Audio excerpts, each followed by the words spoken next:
Bismillahirrahmanirrahim. Assalamualaikum warahmatullahi wabarakatuh. Alhamdulillah wassalatu wassalamu ala Rasulillah wa ala alihi wa sahbihi wa man wala.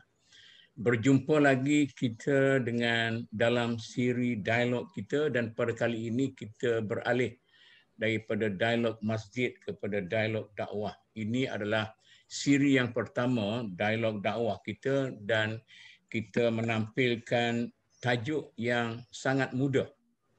Dalam siri ini kita akan bincangkan satu tajuk yang begitu mudah sekali, iaitu maka dakwah itu apa sebenarnya. Dan kita telah membawa para pendakwah veteran kita, sebab kita perlu kepada nasihat orang-orang yang lebih senior. Jadi kesalahan masyarakat kita ialah bahawa mereka melihat senior-senior itu sebagai orang-orang lama yang tak perlu diminta nasihat lagi, sedangkan senior itu terbahagi kepada dua. Macam barang di kedai, ada barang buruk dan ada barang yang sudah jadi antik.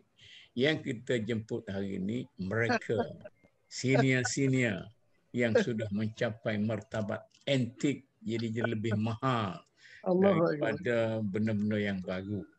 Jadi kita ada di sini, Datuk Zawawi, kita ada sini senior satu, iaitu Datuk Ustaz Muhammad Zawawi bin Yusuf. Bukan Yusuf, bukan Jusuf, tetapi Yusuf. Ini orang Terengganu lah ni. Sebutan. Dia tengok Terengganu lain, Kelantan lain, Melaka lain, sebut Yusuf saja pun. Kalau pergi ke Mekah, dia sebut Yusuf. Itu lagi membingungkan. Jadi beliau ini sekarang ialah pengarah urusan Iman Travel and Tours dan seorang aktivis dakwah yang sangat terkenal, terutama pada suatu masa sebelum inilah. Sekarang ni pun masih terkenal, cuma oleh kerana ramai sangat para pendakwah baru yang tumbuh macam ulam girgir bila disemai 2 hari tumbuh. Ini di Mesir kan.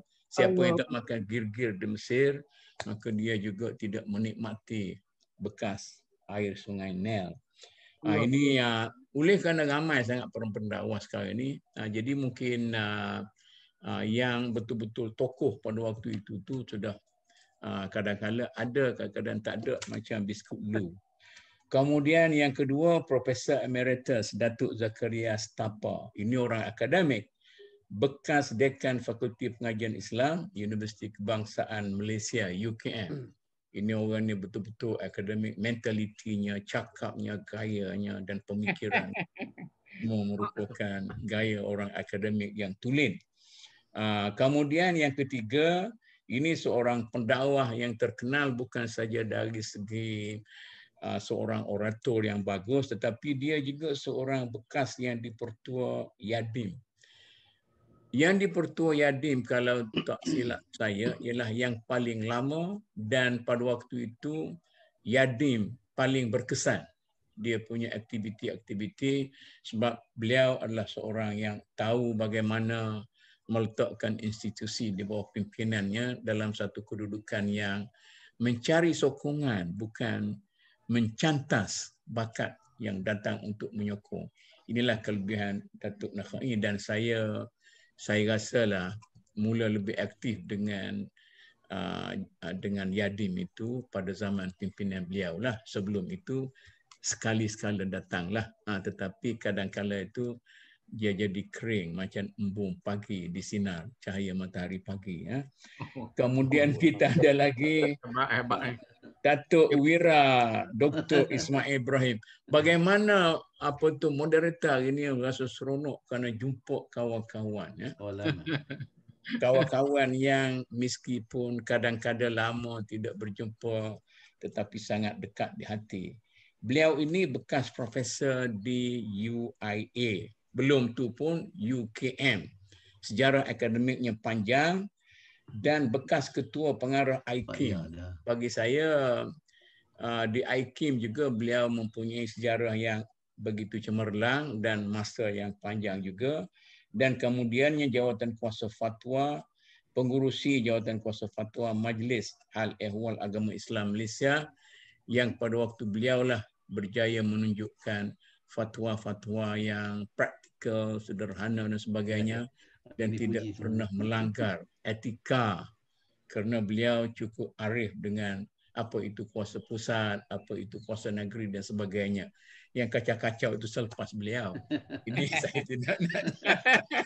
tidak nak menceritakan apa-apa. Kita ceritalah tentang bukit dan gunung, tetapi jangan kita menceritakan tentang lurah dan danau. Ini falsafah kita. Jadi saya Mahmud Zudi macam biasa menjadi moderator forum ini, dan bersama kita adalah rakan saya Dr. Basri Hussein, penerbit yang cukup setia dengan program kita. Tengok gambar dia pun sentiasa tersenyum bersama kita, itu menunjukkan kerelaan hati untuk baik. Saya bagi sikit mukadimah. Dalam Islam, dakwah ini merupakan suatu kewajipan. Malah saya nak sebut merupakan suatu budaya masyarakat Islam. Jadi kalau kita katakan dakwah itu adalah tugas semua orang-orang Islam. Malah akhir tahun 70-an, awal 80-an saya pernah pergi ke Sarawak dan singgah di satu perkampungan orang Bedayu yang membina kampung Islam di situ. Saya bertanya, siapa yang mengislamkan kamu semua? Kata dia, ada 2-3 orang askar Melayu diraja yang datang berkampung di sini kerana menjaga Sarawak daripada komunis.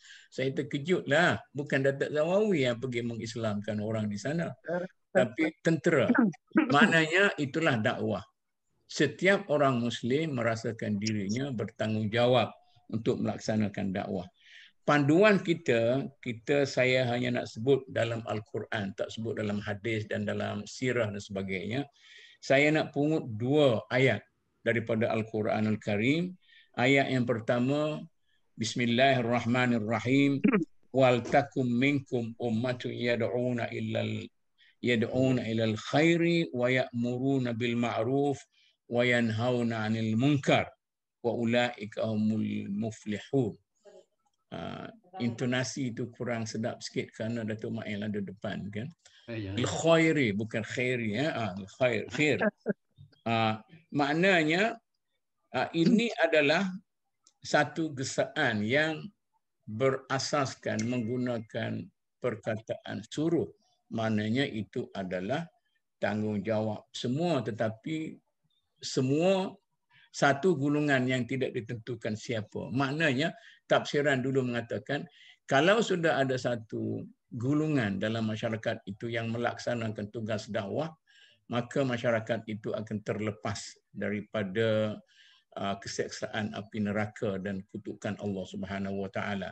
Tetapi kalau tidak ada taifah itu, maka semua orang dalam masyarakat itu berdosa. Berasaskan kepada itulah maka selalu kita katakan dakwah itu adalah tugas semua orang. Dan satu ayat yang lain ialah ayat mengenai metod dakwah itu, walaupun kita tidak akan bincang tentang metod dakwah pada hari ini, tetapi sebagai satu prinsip umum kita akan sebut satu ayat. Bismillahirrahmanirrahim. Ud'u ila sabili rabbika bil hikmati wal mau'izatil hasanah wajadilhum billati hi ahsan. Yang bermaksud dakwah itu perlu dilaksanakan dengan cara yang bijaksana dan terbaik. Jangan dilaksanakan atau dilakukan mengikut perasaan sendiri, mengikut kehendak sendiri. Tapi ada metod yang begitu baik sekali sebagaimana diamalkan oleh Datuk Zawawi kita. Jadi berasaskan 2 ayat ini, kita boleh membuat satu kesimpulan bahawa dakwah itu secara umumnya ialah mempunyai konsep yang tertentu, iaitu sekian-sekian, objektifnya sekian, metodnya sekian. Tetapi dalam keriuhan para da'i, Datuk Mail suruh saya sebut perkataan da'i, bukan pendakwah kan. Dalam keriuhan para da'i kita melaksanakan dakwah mereka itu pada hari ini, kadang-kala kita ada satu detik yang tidak kita luahkan sangat, semacam ada sesuatu yang tidak kena. Tetapi kita pun ini suatu perasaan yang umum. Kita tidak tahu apa yang sebenarnya. Sesuatu yang saya rasakan tidak ada, tak berapa kena. Kita tak boleh menegaskan apa aspek yang tak berapa kena. Oleh kerana itu, maka pada hari ini, dalam sesi pertama sekali, kita nak minta para abang kita, veteran kita untuk menceritakan kepada kita sebenarnya apa dakwah itu. Jadi oleh kerana itu, saya nak minta Datuk Zahawi dulu, Datuk.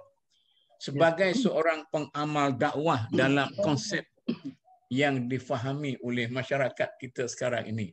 Kalau orang bertanya Datuk Ustaz, apa itu dakwah? Apa jawapan Datuk secara spontan? Saya nak bagi 3 minit seorang. Allah. Aha. Okey, terima kasih banyak Profesor Datuk Dr. Mahmud Sukti, yang saya ucap tahniah sebab penama tu dalam musim PKP ni saya pun ada kuliah juga, kuliah hari-hari untuk masyarakat, tapi bila dijemput bersama dengan ilmuwan ni, rupa-rupanya Datuk Mahmud ni orang yang tak duduk saja, bergerak, berfikir dan mengajak kita nak buka minda dan buka minda masyarakat. Jadi terima kasih banyak, tahniah, dan saya rasa seronok sebab bersama dengan ilmuwan, dan seronok lagi sebab nombor 1. Bila nombor 1 ni dia sama macam wrestling. Wrestling, hak keluar dulu, hak kopel-kopel dulu. Jadi kita tak stres sangat. Saya tunggu kemudian. Dan yang keduanya, saya sangat menghormati Datuk Dr. Zakaria Stapa, ilmuwan, Datuk Ustaz Nakhai Ahmad yang memang hebat, dan Datuk Dr. Ismail Ibrahim yang pernah bos saya dekat UIA dulu. Masya Allah, terima kasih banyak. Saya kalau tanya saya apa itu dakwah, ayat yang saya nak cerita sama macam Datuk sebut tadi, Profesor sebut tadi itu. Dakwah ni daripada ayat An-Nahli, ayat surah An-Nahli ayat 125 tadi, saya ambil ayat itu. Ud'u ila sabili rabbika bil hikmati wal mau'izatil hasanah tu, wajadilhum billati hiya ahsan, inna rabbaka huwa a'lamu biman dhalla an sabilih wa huwa a'lamu bil muhtadin. Kalau orang tanya saya jawab ayat ni. Sebab dakwah tu saya rasa macam ni. Yang pertama, dakwah ni adalah maknanya ajak, seru, tapi saya lebih suka pada perkataan pujuk dan rayu. Memujuk, merayu tu dia ada makna. Memujuk, merayu kepada apa? Dia kena ajak kepada Allah. Bila ajak kepada Allah, jalan dia luas, pendekatan dia luas. Kalau ajak pada peribadi, ajak pada kelompok, ajak pada kita punya politik parti kita, dia akan jadi sempit. Okey, satu. Yang keduanya, dia mengajak, bukan mengejek. Banyak orang bila tak faham konsep ajak, dia bertukar jadi ejek. Yang kedua, dakwah ni dia bukan saja mengajak kepada Allah, dia mesti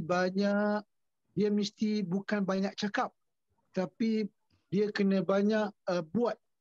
Yang ketiganya, dia kena banyak berinteraksi, bukannya berkonfrontasi. Yang keempatnya, saya setuju berkata kita ni da'i dekat dan bukannya mufti.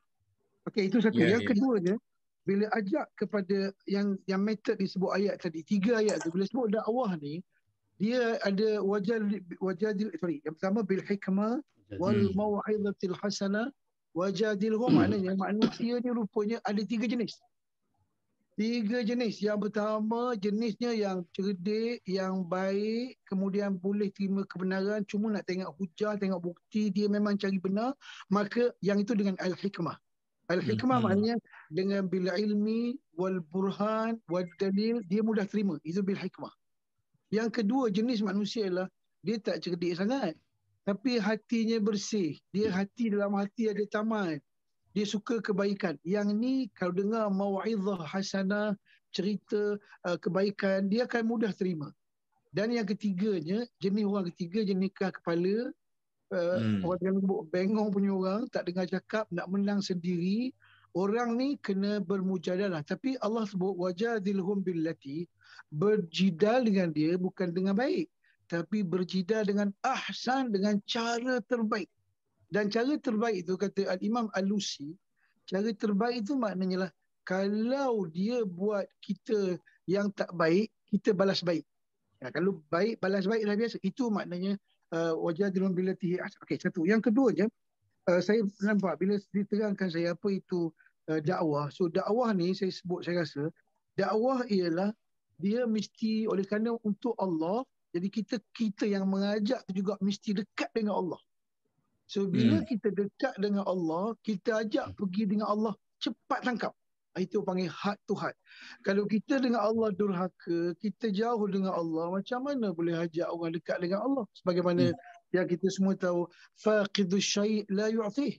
Benda kalau tak ada apa-apa, kita tak boleh bagi apa-apa. Jadi kalau kita dah ada apa-apa dengan Allah, ada rindu Allah, ada cinta Allah, memang nak baik, senang kita ajak.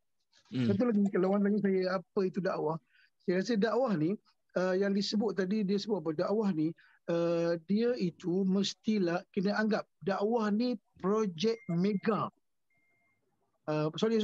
Sebelum projek mega tu sebut tu, dakwah ni kita tak boleh berkasar. Sebab tu sebab perkataan kita kena berinteraksi, bukan berkonfrontasi. Tak boleh tuduh orang tu sesat, orang tu tak betul. Sebab Allah dah sebut. Allah kata apa?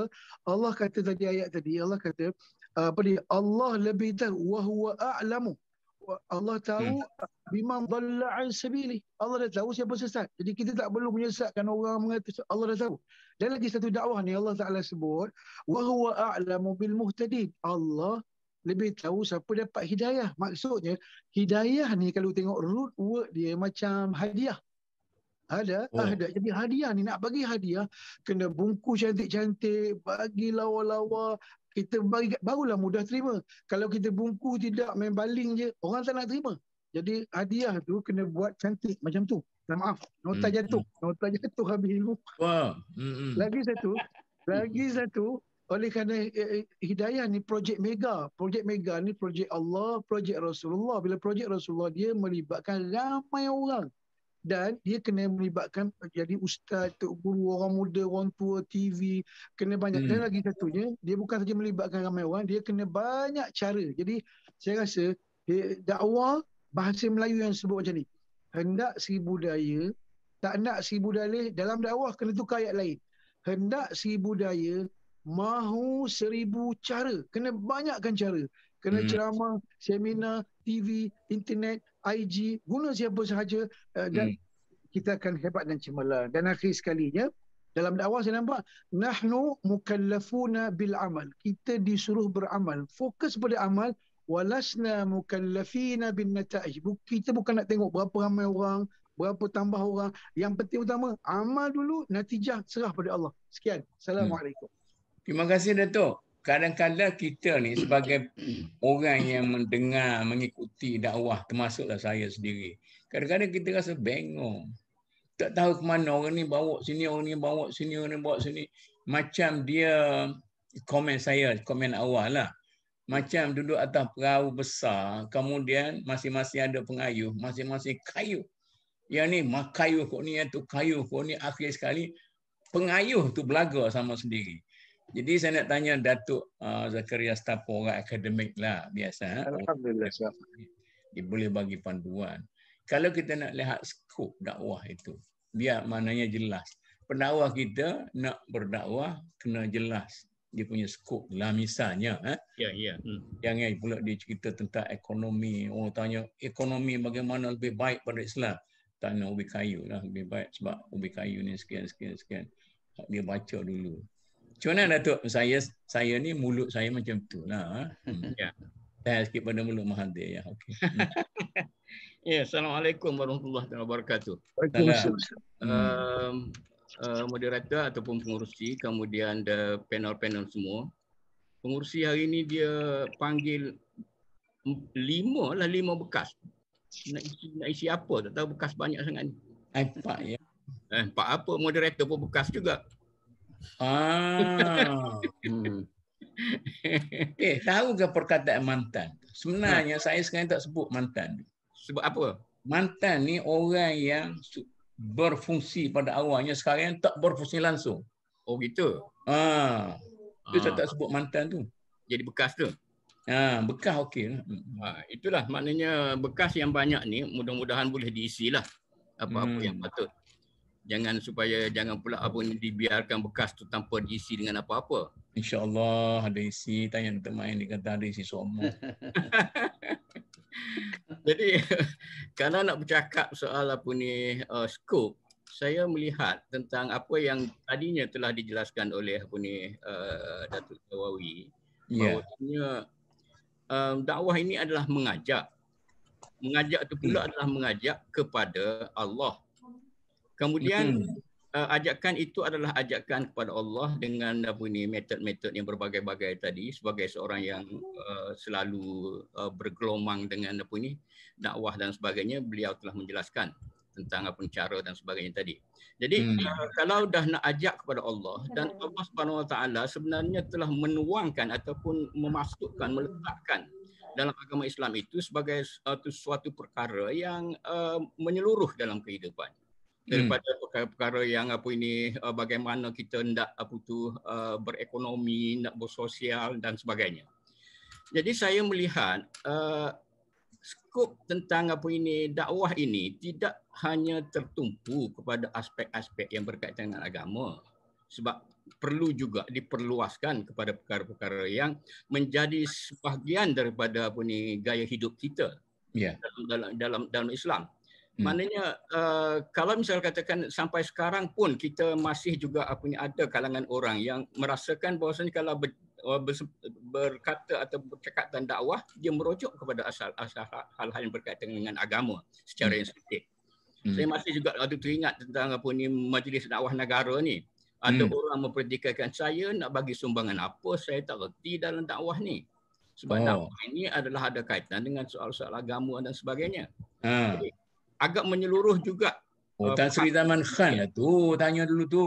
Ada lagi yang beberapa orang lain lagi juga bertanya kepada saya. Dan saya menjelaskan bahawasanya kita mahukan perpaduan, kita mahukan apa ini apa itu kemantapan ekonomi dan sebagainya. Itu juga adalah perkara yang kita nak laksanakan dalam majlis dakwah negara. Soalannya begitulah. Jadi maknanya sekarang ni apabila begitu kedudukannya, sebenarnya kita banyak dipengaruhi oleh faham sekular.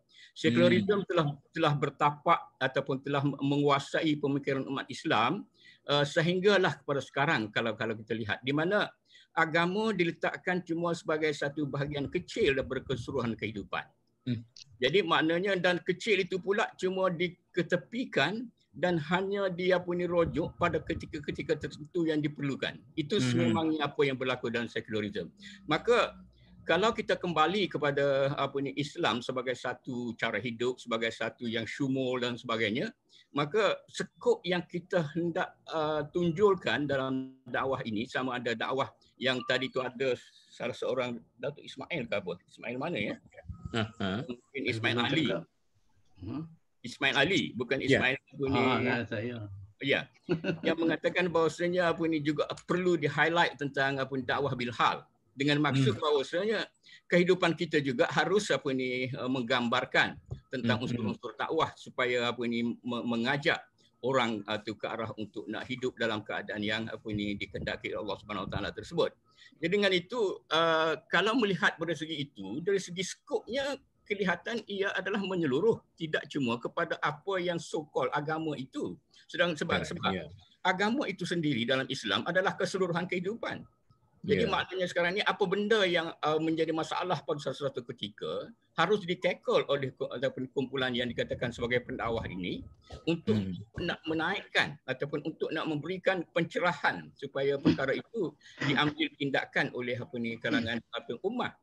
Katakan sekarang ini soal perpecahan yang sedang terjadi. Maka itu juga adalah sebahagian daripada perkara yang berkaitan dengan dakwah. Masalah pembangunan dan sebagainya. Jadi dengan sebab itu kita tak boleh mempersempitkan apa itu skop apa ni dakwah tersebut. Dengan itu kita perlu memberikan satu apa itu perspektif. Asalkan ia adalah bertunjangkan Islam, maka ia harus apa yang dilaksanakan mengikut suasana-suasana tertentu yang diperlukan pada waktu yang berkenaan. Jadi misal katakan memanglah pun atau dari satu aspeknya masalah agama juga adalah masalah yang banyak masalah yang tak selesai. Fardu ain pun tak selesai, fardu kifayah pun tak selesai. Itu juga perlu di-tackle kerana itu adalah masalah pada waktu yang berkenaan. Tetapi kalau misal katakan apa ini kita tinggal melakukan itu sahaja tanpa melihat pada aspek-aspek yang lain yang merupakan sebahagian daripada apa ini kehidupan kita, pendakwah-pendakwah saya rasa tidak berjaya secara yang sepenuhnya dalam memberikan dalam mengambil tindakan terhadap perkara yang berada dalam masyarakat. Jadi secara umumnya saya melihat dakwah ini nak mengajak kepada Allah itu, kita hendak merealisasikan atau menjayakan apa yang terdapat dalam Al-Quran itu sebagai amanu wa amilus solihat tersebut. Artinya dari satu aspek kita hendak mengimankan mereka. Tetapi dengan iman saja tak cukup. Kita perlukan kepada amilus solihat. Jadi projek menjayakan amanu wa amilus solihat itu harus menjadi sebahagian ataupun harus menjadi satu perkara yang utama di dalam tindakan berdakwah. Jadi amanu apabila kita telah mengimankan, itu mengajak kepada Allah. Jadi lepas itu kita perlu memperincikan dengan amilus solihat. Dan sebenarnya kalau kita lihat dari segi amanu wa amilus solihat ini merupakan asas utama kepada pembentukan tamadun berkualiti. Jadinya orang yang beriman yang pula dari segi guna keluar lain ni. Betul dah, okey dah tu. Betul dah. Tak ada masalah. Yang amanu amilus solihat tersebut artinya aspek-aspek dalam kehidupan yang diperlukan untuk diangkat menjadi satu yang diterima umum dalam satu tamadun, maka itu juga merupakan perkara yang menjadi perkara yang perlu diberikan penekanan yang utama oleh kerja-kerja dakwah. Jadi itulah artinya mengilhamkan kepada pendakwah-pendakwah untuk nak mengislamkan atau mengimankan orang di satu segi, kemudian tak cukup dengan itu, harus digerakkan ke arah untuk nak amilus solihat.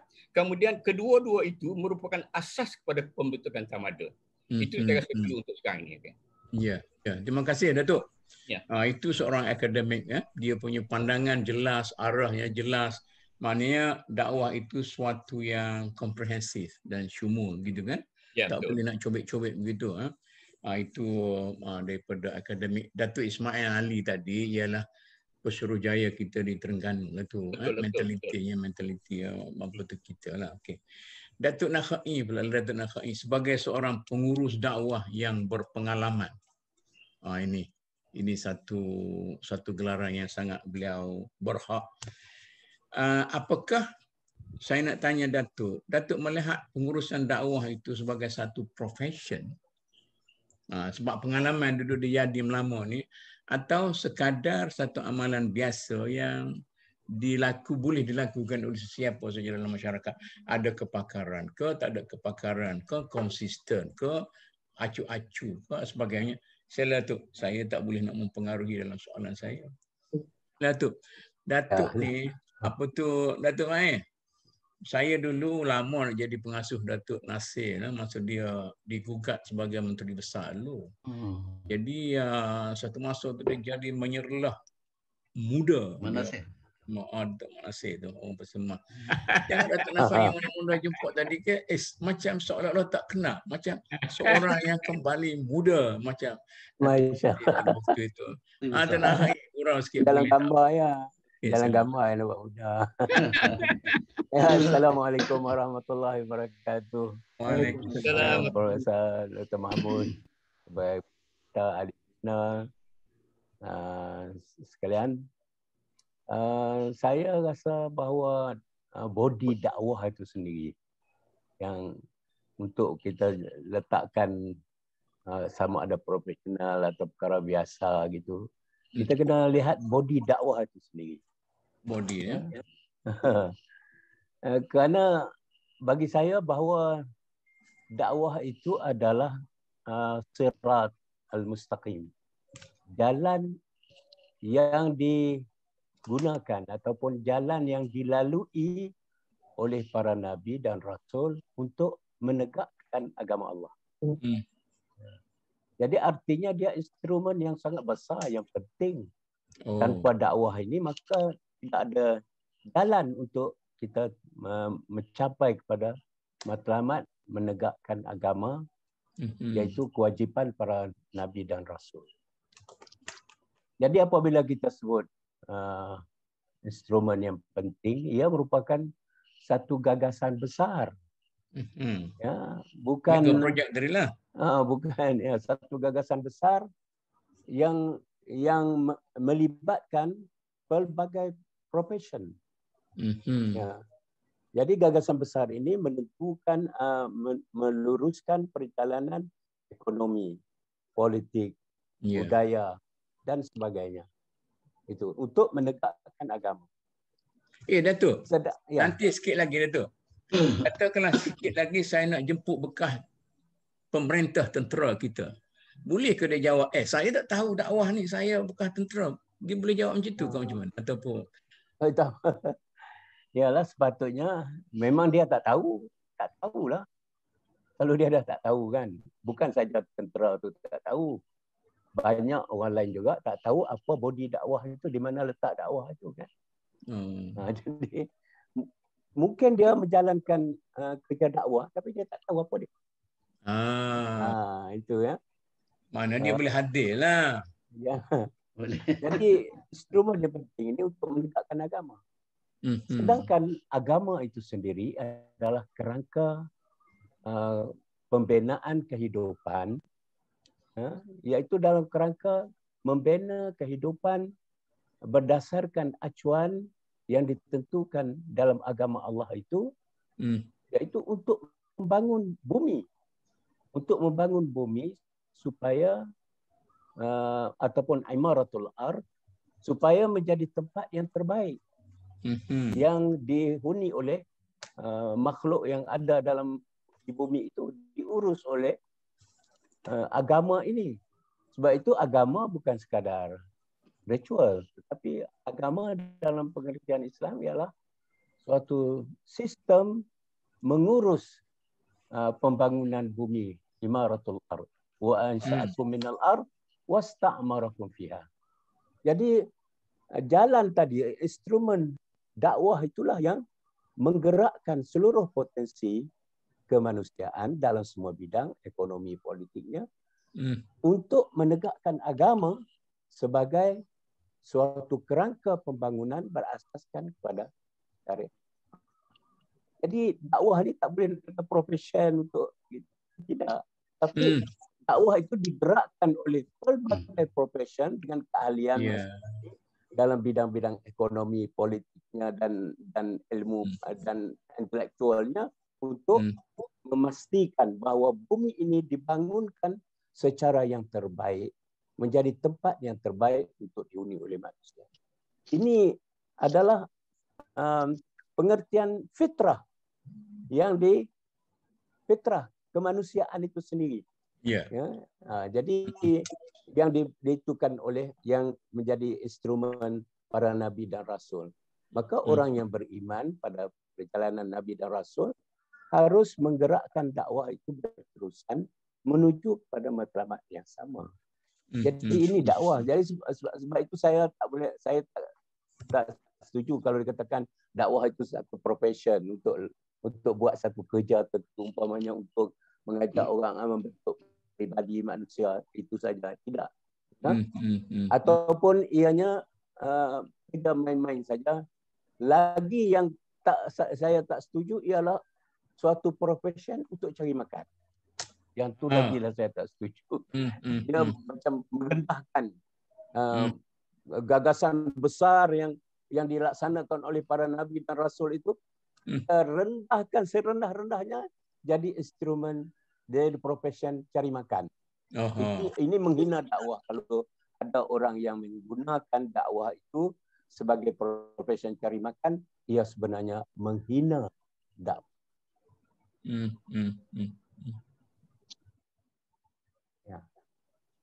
Okey ada. Ya, itu. Okey, terima kasih. Jelas. Jelas ya. Jelas.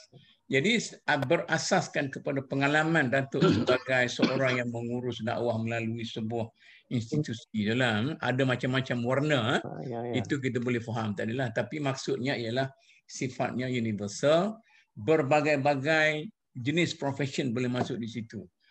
Ni Datuk Mail ni, maaflah saya tak boleh nak panggil Datuk Ismail. Sebab saya rapat dengan dia, saya panggil Datuk Mail. Datuk Mail. Mail tak apa Mail. Okay. Datuk Mail tu kan. Jadi okay. tak boleh nak sebut. Wei pun boleh Wei.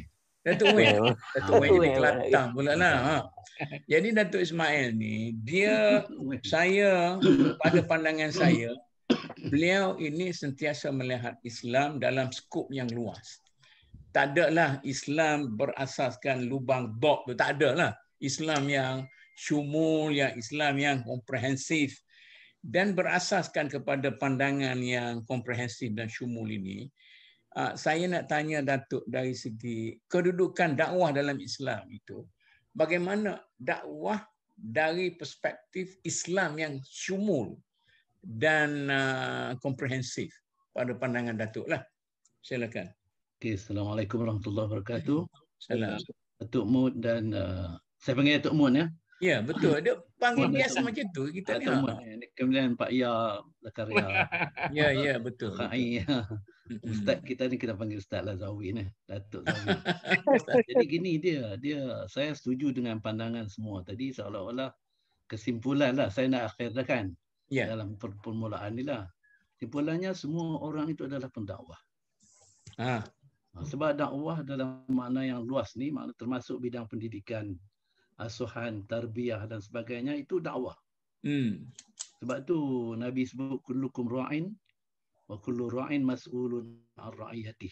Makna kita semua ni, setiap orang kita ni adalah sebagai, kalau kambing, lembu dia panggil pengembala. Makna dia bela lembu, nak kata bela ni orang Kelantan tak boleh lah pula. Tak boleh. Dia pelihara lembu, pelihara kampung kambing. Lah, orang bandar. Okay. Maknanya kullukum ra'in wa kullu ra'in mas'ulun an ra'iyatih.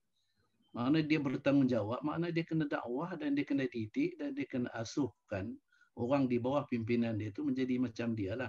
Pertama sekali dia kena tunjuk dulu dia ada integriti semua. Yang keduanya al-ulama warasatul anbiya. Al-ulama itu maknanya para alim ulama. Tapi pada kita alim ulama itu dalam bahasa Melayu. Melayu kalau kata ulama itu ulama din. Sedangkan ulama din itu kalau ke istilah Quran fuqaha. Orang yang memahami agama dan sebagainya lah. Masuklah juga ulama itu. Tapi ulama yang saya maksudkan daripada ulama warasatul anbiya ni maknanya para bijak pandai, para intelektual. Tak kira lah ilmu kesihatan ke, ilmu matematik ke, ilmu apa ke, dia berdakwah. Maknanya dia menjelaskan apa yang dia tahu daripada segi ilmu dia. Sebab itulah tadi yang ayat yang Datuk membaca tu, wal takum minkum ummatun yad'una ilal khair wa ya'muruna bil ma'ruf. Maknanya kita sekarang ni subjek dakwah tu pertama sekali ialah al khair, kebaikan, kesalehan dan benda-benda yang baiklah. Al khair dengan ma'ruf, yang baik, yang baik ma'ruf. Tapi dalam bahasa Arab makna kita beri terjemah banyak benda al khair dan ma'ruf ni. Jadi itu subjek dakwahnya pertama khair dan ma'ruf. Dan lagi satu kita kena tegas daripada mungkar dengan fahsya, al-fahsya wal munkar. Jadi dua tajuk ni kita kena ambil betul-betul mana dalam segi ni. Jadi kalau balik kepada hadis tadi pun kullukum ra'in tu, mana kita setiap kita ni menjadi pengembala, menjadi ulama, menjadi ketua, pemimpin. Tak kira lah. Jadi pemimpin tu dia memimpin orang bawah dia. Kalau dia pemimpin negara, tentulah pemimpin negara. Kalau pemimpin masyarakat, orang bawah dia. Kalau memimpin NGO lah, pergi memimpin. Tapi ada seorang tanya, kalau saya seorang sebatang kara, siapa yang saya nak pimpin? Tak ada orang yang bawah saya. Dia kata diri kamu tu lah. Maknanya dia kena pimpin diri dia. Itulah dakwah dia kepada diri dia. Dia dah seorang. Kahwin tak ada, anak tak ada, cucu tak ada. Jadi dia seorang. Dia kata kamu pemimpin dia. Sebab kita ni, memang kalau tak ada pimpinan, tak ada ilmu, dia jadi masalah. Jadi bagi saya, sebab itulah saya rasa, memanglah betul Datuk mau kata itu, holistik. Dakwah ni satu apa tu, kerja tugas fungsi kepada semua-semua. Jangan dakwah nak bagi orang ni saja. Jadi macam MDN ni pun ada orang kata, saya tak tahu dakwah. Dia boleh dakwah kalau dia jadi askar apa pun, jadi polis ke apa ke. Kemudian sebab itulah saya rasa sekarang kita dakwah. Nabi, Rasul mendakwah kan? Okey, Nabi Rasul dia dakwah apa? apa yang tersebut dalam Quran. Nabi Muhammad SAW dalam masa hidupnya dia memang daripada Iqra' tu terus dakwah. Sehingga dia pergi ke Madinah, dia pergi ke negara-negara yang lain. Itu dakwah yang holistik lah. Dakwah yang kepada yang lebih global. Jadi bagi kita saya rasa, sebab itu ada orang sebut, saya baca satu tafsir, baru ni tafsir yang dikeluarkan oleh Azhar.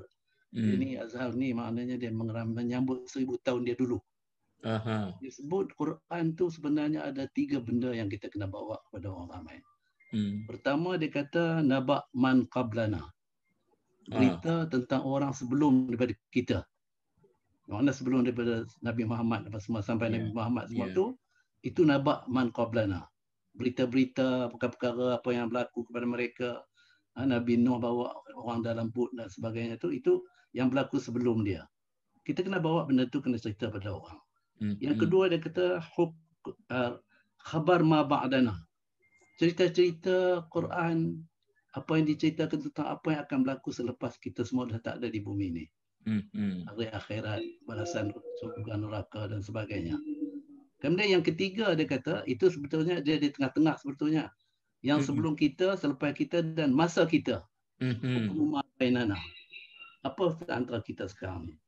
Kita hidup selepas Nabi ni dah lama. Dan kita tak tahu berapa lama lagi kita akan hidup. Sekarang umpamanya, mak bapak kita tak tahu pun tentang COVID-19 ni. Kita tahu. Dan apa yang berlaku dalam COVID-19 ni, tengok macam mana kuasa Tuhan. Jadi begitulah maksud saya. Okey. Maksud saya gini. Sekarang ni Datuk Mun, kita ni boleh tak kalau kita kata kita ni warisan Nabi-Nabi, dan kita perlu sampaikan dakwah kita, Quran kita ni semua kepada orang yang kendian, termasuk yang bukan Islam. Kan? Jadi betul. Betul dah. Dia lebih 3 minit dah. Tak apa. Dia masa kita fleksibel. Okey. Benda-benda yang universal. Apa, itu nanti kita ulang balik. Nanti kita bincanglah. Kita ada 1 jam lebih untuk santai bersama kita. InsyaAllah. Saya ambil peluang untuk mengalu-alukan kedatangan rakan-rakan kita dalam bilik menunggu, Profesor Azizah Hamzah, Datuk Haji Hassan, Datuk Hassan, Datuk Muhammad Hassan dan Datuk Zulkifli, kawan-kawan kita semua. Cumanya saya minta maaf, saya tak pandai nak sambut soalan-soalan daripada para tamu, kecuali mereka itu nak mencelah secara pendek-pendek bolehlah. Mereka urus sendiri. Kalau nak mencelah secara pendeklah.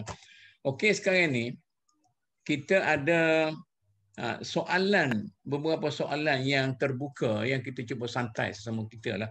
Tak kira lah siapa dia nak sambut dulu, kemudian nak bincang sama-sama kita, saya jadi moderator lah.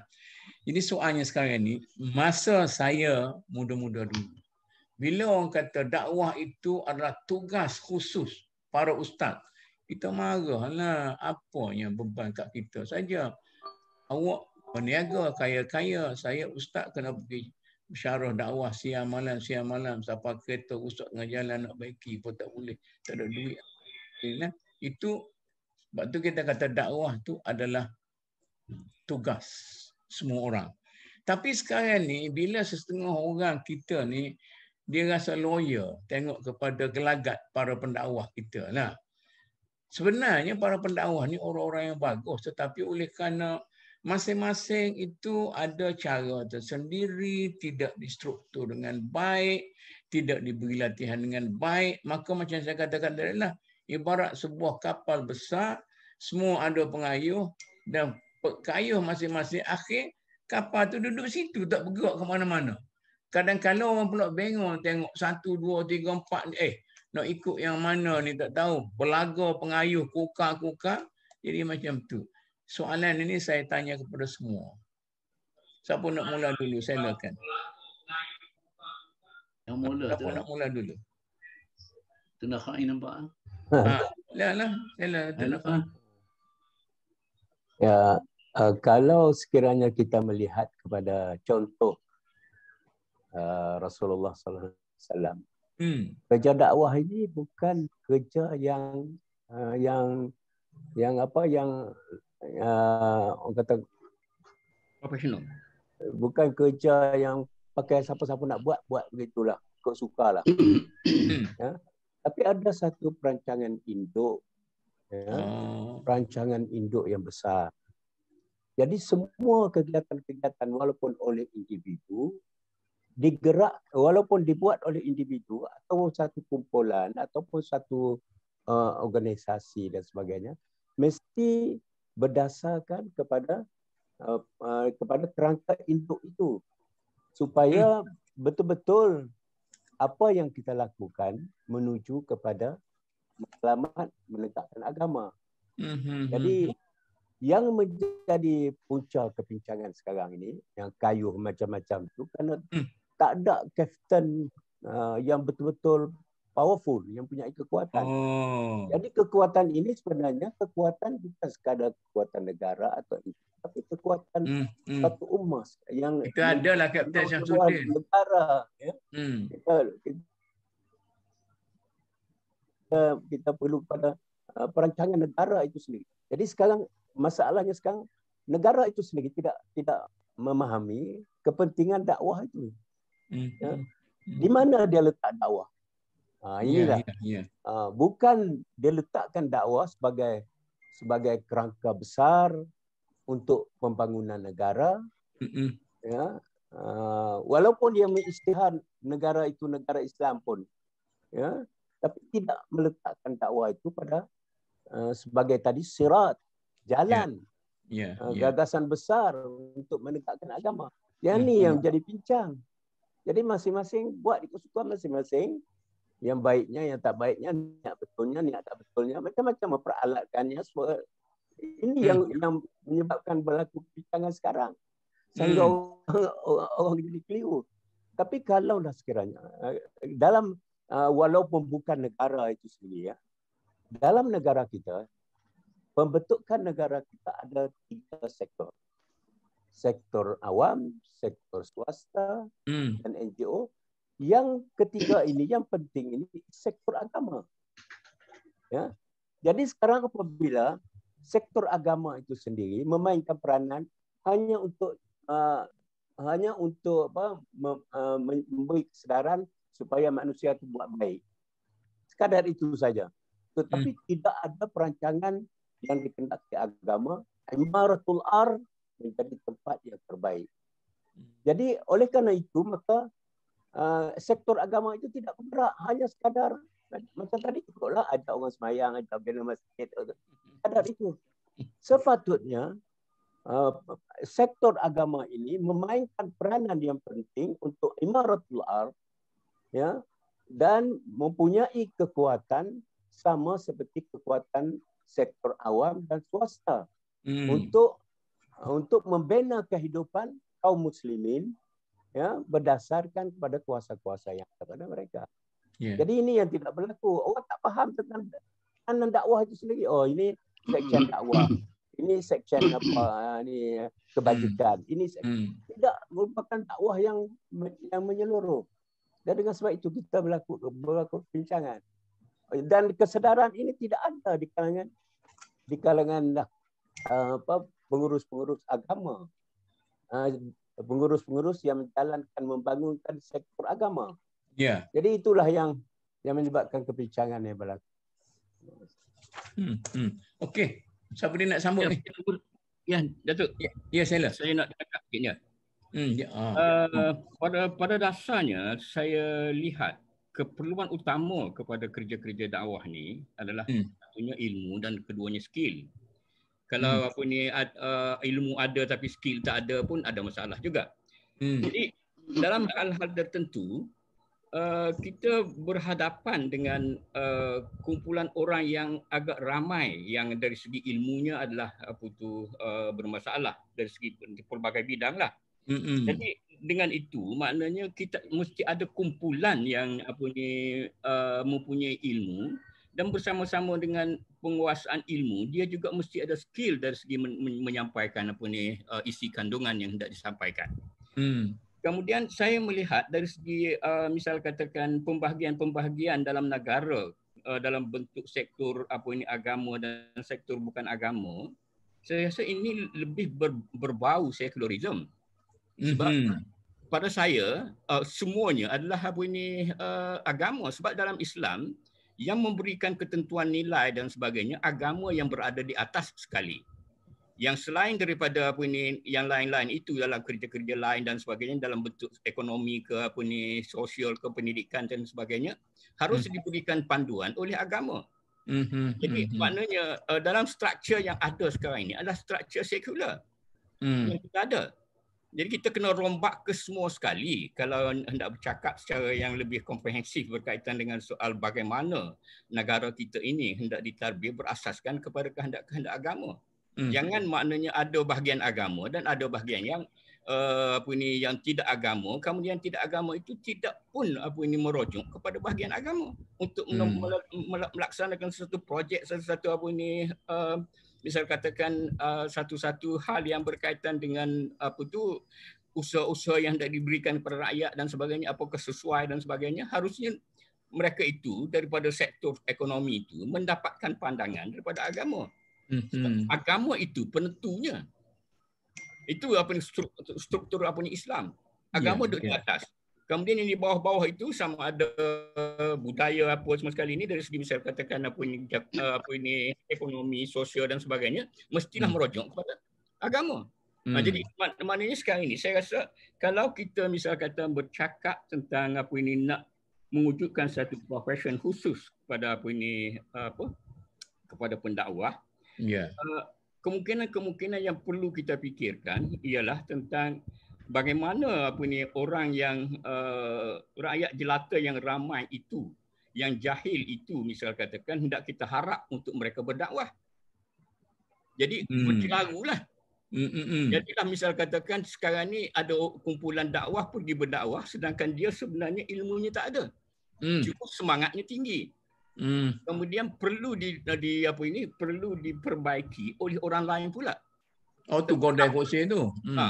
Itu menyebabkan maknanya tak selesai urusan tentang kepahaman agama. Kerana yang didakwahkan oleh kumpulan tertentu itu ilmunya tak ada. Cuma semangatnya tinggi. Jadi sebab itu dari aspek itu kemungkinan profesionalisme yang khusus ini boleh difikirkan dalam suasana kita. Kita harus melihat dalam suasana kita. Suasana kita yang ramai sangat orang yang tidak mempunyai keahlian, tidak mempunyai skill, tidak mempunyai pengetahuan dalam perkara-perkara yang berkaitan dengan soal sama ada aspek agama itu sendiri ataupun bangunan ekonomi ataupun perpaduan ummah dan sebagainya. Jadi itu yang saya rasa perlu juga diberikan perhatian. Untuk mencelap sikit ya, untuk mencelap saya. Assalamualaikum. Nanti Ustaz nak jelas tentang apa yang bagi dan nak maknanya kita lihat pada realiti kita sekarang. Kita nak ubah kedudukan sekarang ini supaya perancangan besar dakwah itu dimainkan oleh negara, mungkin suatu hal oleh sektor swasta, sektor awam, susah kan? Masih di luar daripada keupayaan kita pada masa ini. Tetapi yang ada sekarang ni, kuasa yang ada pada sektor agama. Yang kita boleh memainkan pada peringkat ini, kita boleh memainkan peranan yang besar itu. Yang besar itu. Jadi inilah kalau kita kata memang gambaran dakwah itu sepatutnya ada negara yang melaksanakan semua sekali kan yang melaksanakan dakwah itu, perancangan dakwah itu. Tapi sekarang tidak ada. Tapi kita ada sektor dalam kenegaraan kita ada sektor agama yang mempunyai kuasa sebenarnya, yang mempunyai kuasa yang besar. Jadi inilah yang tapi kita ada kementerian, ada menteri, ada menteri itu tak ada kuasa pun untuk diperalatkan politik, dakwah untuk kepentingan politik saja. Kuasa tak ada. Yang kuasa yang betul ada pada raja, pada sultan, pada majlis-majlis agama. Ini yang boleh. Kemudian perspektif mereka tentang dakwah. Ya, tentang dakwah. Jangan hanya sekadar nak sekolah agama gitu, urus sekolah agama. Tapi cuba fikirkan pembangunan yang lebih meluas. Umpamanya pembinaan suatu bandar baru yang bercirikan Islam misalnya. Menempatkan orang-orang kehidupan bandar sebagaimana yang dikehendaki oleh Islam. Islam itu lahir daripada bandar. Tapi kita menzalimi orang-orang Islam, menzalimi orang-orang Islam sendiri dengan banyak membincangkan hanya jalan yang mudah untuk masuk syurga. Baca doa, baca apa. Tapi kehidupan duduk di desa-desa, tidak ada kemudahan, tidak ada apa sebagaimana. Jadi dakwah kena fikirkan tentang hal itu. Sektor agama. Bukan sekadar mengajak orang jadi baik saja, tetapi menyediakan prasarana untuk orang menjadi baik. Jadi ini, dan kita ada jalan itu. Kalau kita fungsikan sektor agama ini betul-betul memainkan peranan sebagaimana yang kedudukan dakwah yang sebenarnya. Ya, oh cantik. Kita akan ada percaturan. Nanti Datuk Mai, apa tu kesian kalau Datuk Zawawi tadi. Bagi dia. Saya saja tengok. Okey. Boleh. Zawawi. Okey. Okey, Tok Zawi. Okey, Masya. Pertama sekali, Datuk, semua ahli panel, saya nampak kita dah mula perbincangan belum habis, tapi dah nampak hasil dah. Hasilnya ialah kesedaran dan ada benda yang tugas besar yang menanti kita. Sebab dakwah ni macam mana ayat yang kita baca, wal takum minkum ummatun yad'una ilal khair wa ya'muruna bil ma'ruf. Kita pernah jadi umat yang hebat. Umat yang hebat dulu, umat yang mengajak pada khair yang dan ma'ruf. Ma'ruf tu dalam multi dimensi. Okey, satu. Yang keduanya, dakwah ni dia besar sangat kerja, sebab kerja dia lah satunya dia panggil taghyir wa tahrif. Yang kita dah sebut tadi tu ada benda yang tersangkut, tak berubah-berubah. Jadi bila sangkut banyak tu, mungkin ada kegagalan dakwah aspek tentu dari dulu sampai sekarang. Walaupun ramai persatuan, ramai kita punya badan, menteri pun ada, tapi ada kegagalan. Jadi hari ni dia jadi spark. Spark ni spark plug. Spark plug ni dia akan jadi, kita dah ada tenaga, tapi nak spark plug, nak menggerakkan itu. Jadi untuk menggerakkan tu, saya rasa untuk kita hebatnya, apa kata kita jadikan MDM ni, nak tunggu kerajaan, nak tunggu menteri. Satu hal, kita dalam MDM ni yang dah ada ustaz-ustaz yang ada ni, kita tambahkan ilmu dengan dia, kita bagi kepakaran dan mereka kemudian kita jadi orang tengah. Orang tengah dengan NGO yang ada beribu ni, kita jadikan orang tengah, kita bertemu dengan mereka supaya mereka jadi juru bicara. Walaupun kita tak ada status yang besar, nanti dia akan menggerakkan yang besar. Sebab nak ubah orang, caranya kita ubah sekeliling kita. Nanti ramai yang berubah, ramai yang mendesak, dia akan ambil juga. Jadi ambil juga, ambil kira, ambil tahulah. Jadi saya nampak satu lagi yang paling penting juga, kita kena gerakkan juga kerjasama orang tengah. Dan satu lagi, kita boleh jemput dalam forum kita ni, ajak menteri-menteri, dia ajak yang berkemuliaan, yang bertanggungjawab, supaya kurang dia tak ikut pun tak apa, dia terunjuk orang pun tak apa, paling kurang dia terdetik dan akhir sekali mula-mula dengan gerakan itu. Dan yang penting juga, kalau bolehlah kita dulu, saya rasa Datuk pernah buat satu aktiviti ziarah ke TV3. Sebab bila kita dapat media, kita boleh gerakkan media berbincang hati ke hati untuk kita punya projek. Kita boleh sediakan modul. Sebab antaranya orang kita salah faham. Bila salah, dia kalau tak reti tak apa.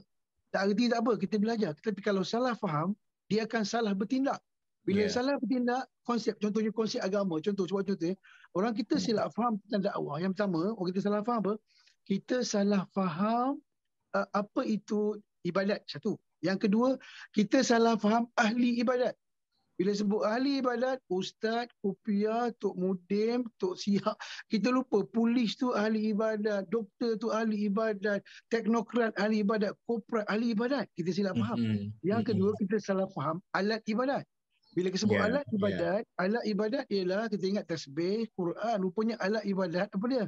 Yang namanya handphone, kita punya kereta, kita punya yang boleh bantu. Satu lagi kita silap faham tempat ibadat itu. Kita ingat tempat ibadat surau, masjid, kita lupa tempat ibadat, office, kita punya tempat kerja, kita punya tempat baiki kereta, lautan, petani, itu tempat ibadat. Jadi kalau benda ni masih lagi bersarang, jadi dakwah jadi sesat, jadi sempit, akhir sekali yang sedar tu akan terbeban. Jadi jom kita kerjasama dan kita ajak ustaz-ustaz kita buka minda, insya-Allah Allah bantu, sebab dakwah kerja Allah, nanti Allah bantu. Wallahualam.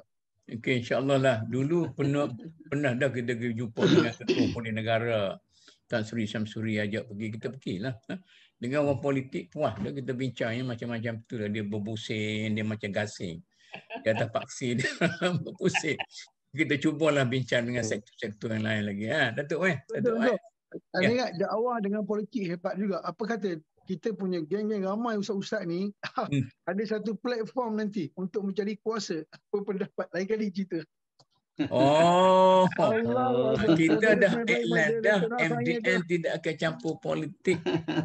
Tetapi untuk dialog dengan orang politik kita sentiasa buatlah. Tadi Datuk Mustafa cakap dakwah tu luas. Ya. Cumanya saya kata ke adik saya Kamil lah. Na'udzubillah minasyaitonirrajim wa minasyasah. Ini untuk orang Datuk Ismail. Ya gini Tumut. Ya.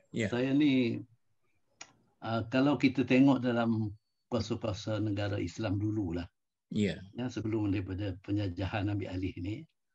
Maknanya di mana Islam pergi, di situ ada kemajuannya lah. Sampai inilah Osmaniyah semua dulu.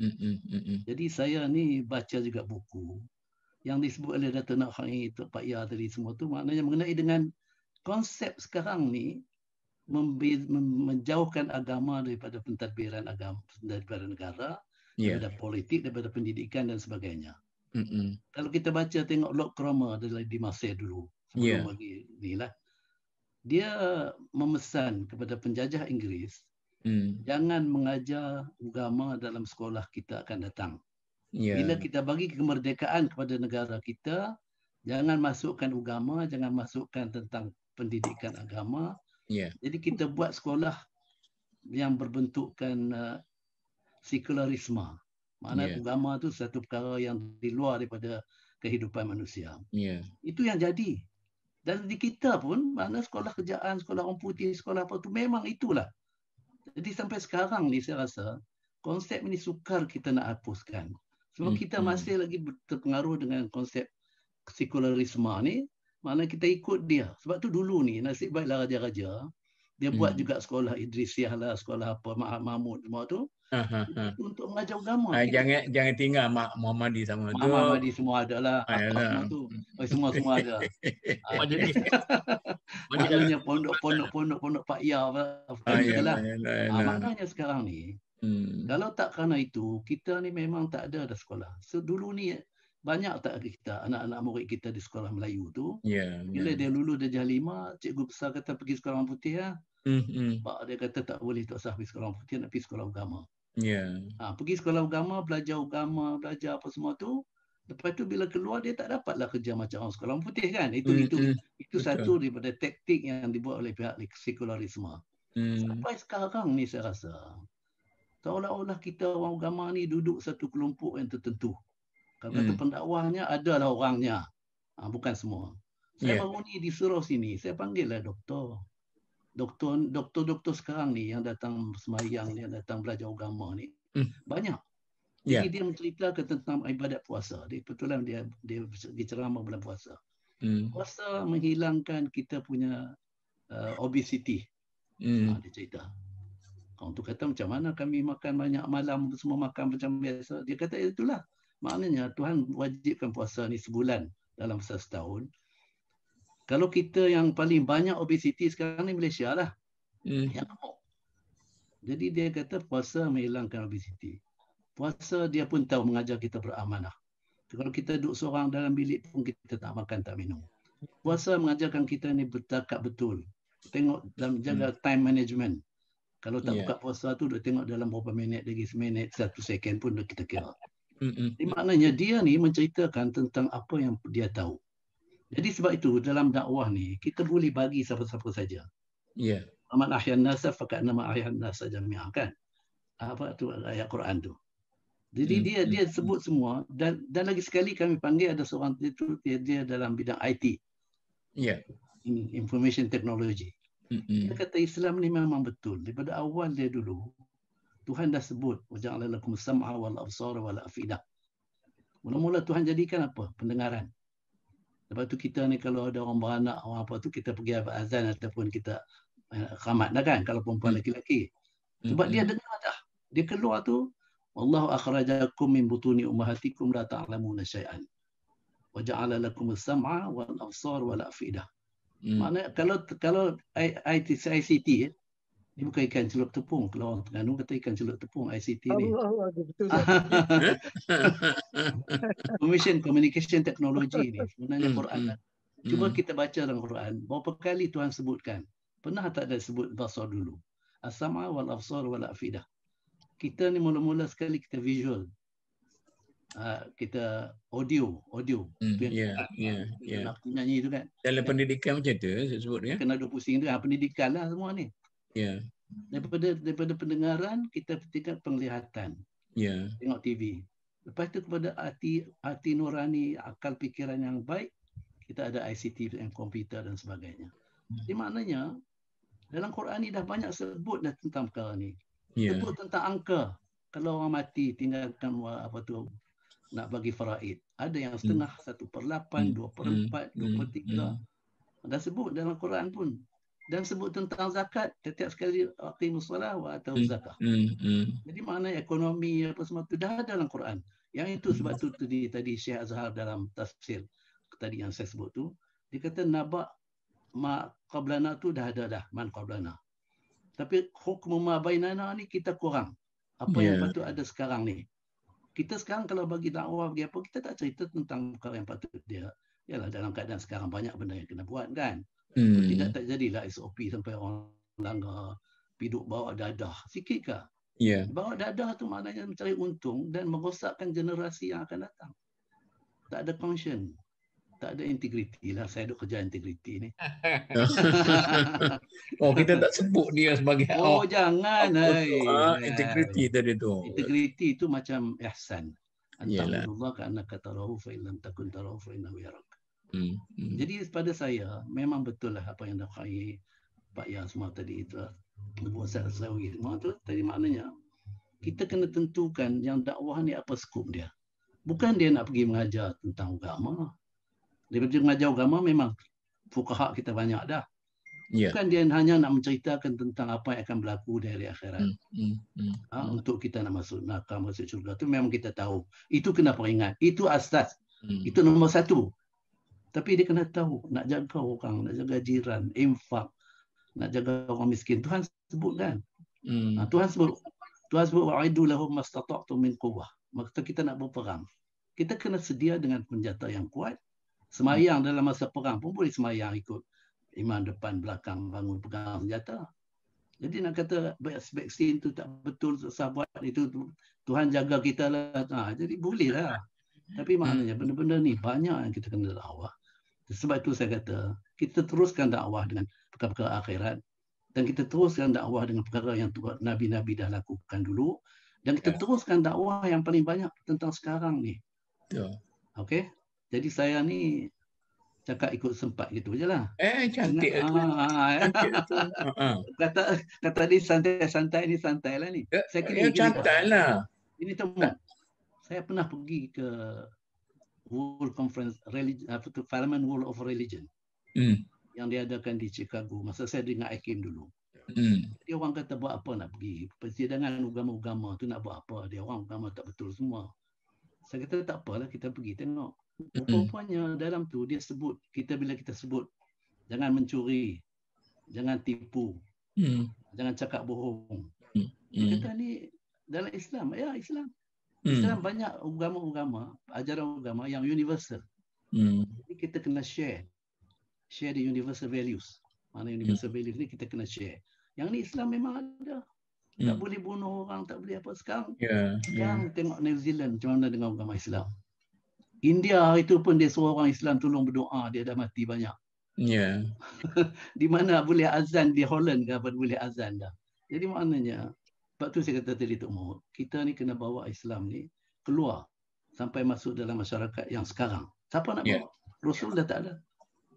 Okey, itu MDN. Kita lah dah. Kita. Siapa tu? Siapa tu? Siapa tu? Okey. MDN MDM tu. MDM pun tak agak cetong lagi tu. Dia tak ada kekuatan lagi. Nantilah kita bincang ni. Kita bincang. Kita bincang lah. Tapi itu terlalu kita jauh bincang lah. di luar skrin atau lah. Terlalu jauh kalau nak bawa tu kita berjauh lah. Tapi yalah, itu kita bincang lah. Macam kita bermula dulu pun saya masih lagi menyimpan rekod-rekod bagaimana, dan saya akan laporkan bagaimana kita nanti. Jadi sebelum kita nak bincang tentang siapa, iaitu tentang yang Datuk Nakhai kata kapten tadi, kita pergi yang pertama dulu, soalan Datuk Nakhai mengenai perancangan induk. Sebenarnya perancangan induk kita ada dasar dakwah negara duduk dalam stor di JAKIM tu. Berapa banyak kita punya duit ke, tenaga ke apa buat dasar dakwah negara. Tetapi dia jadi macam Quran buruk. Jadi tak ada siapa dia rojok, tak ada siapa dia memberi apa semua sekali itu. Berapa orang dah datang dah pergi, duduk di situ. Macam mana ni? Agak-agak soalan saya ni tidak soalan provokasi lah, soalan yang sebenar. Tunggu, boleh saya tambah lagi? Boleh. Dia gini, sekarang ni mekanisme tu satu. Kita ada tahfiz, kita ada sekolah Quran, kita ada sekolah macam-macam. Kita ada khutbah, sekali khutbah berapa juta orang dengar seluruh. Kenapa kita tak perbaharui benda tu? Satu, pembaharuan maksud saya tu maknanya dari segi bahasanya, dari segi kandungannya, dari segi pesanan, message kita. Untuk sekarang ni, kenapa Palestin jadi macam tu? Sebab kita tak bersatu sama orang Islam.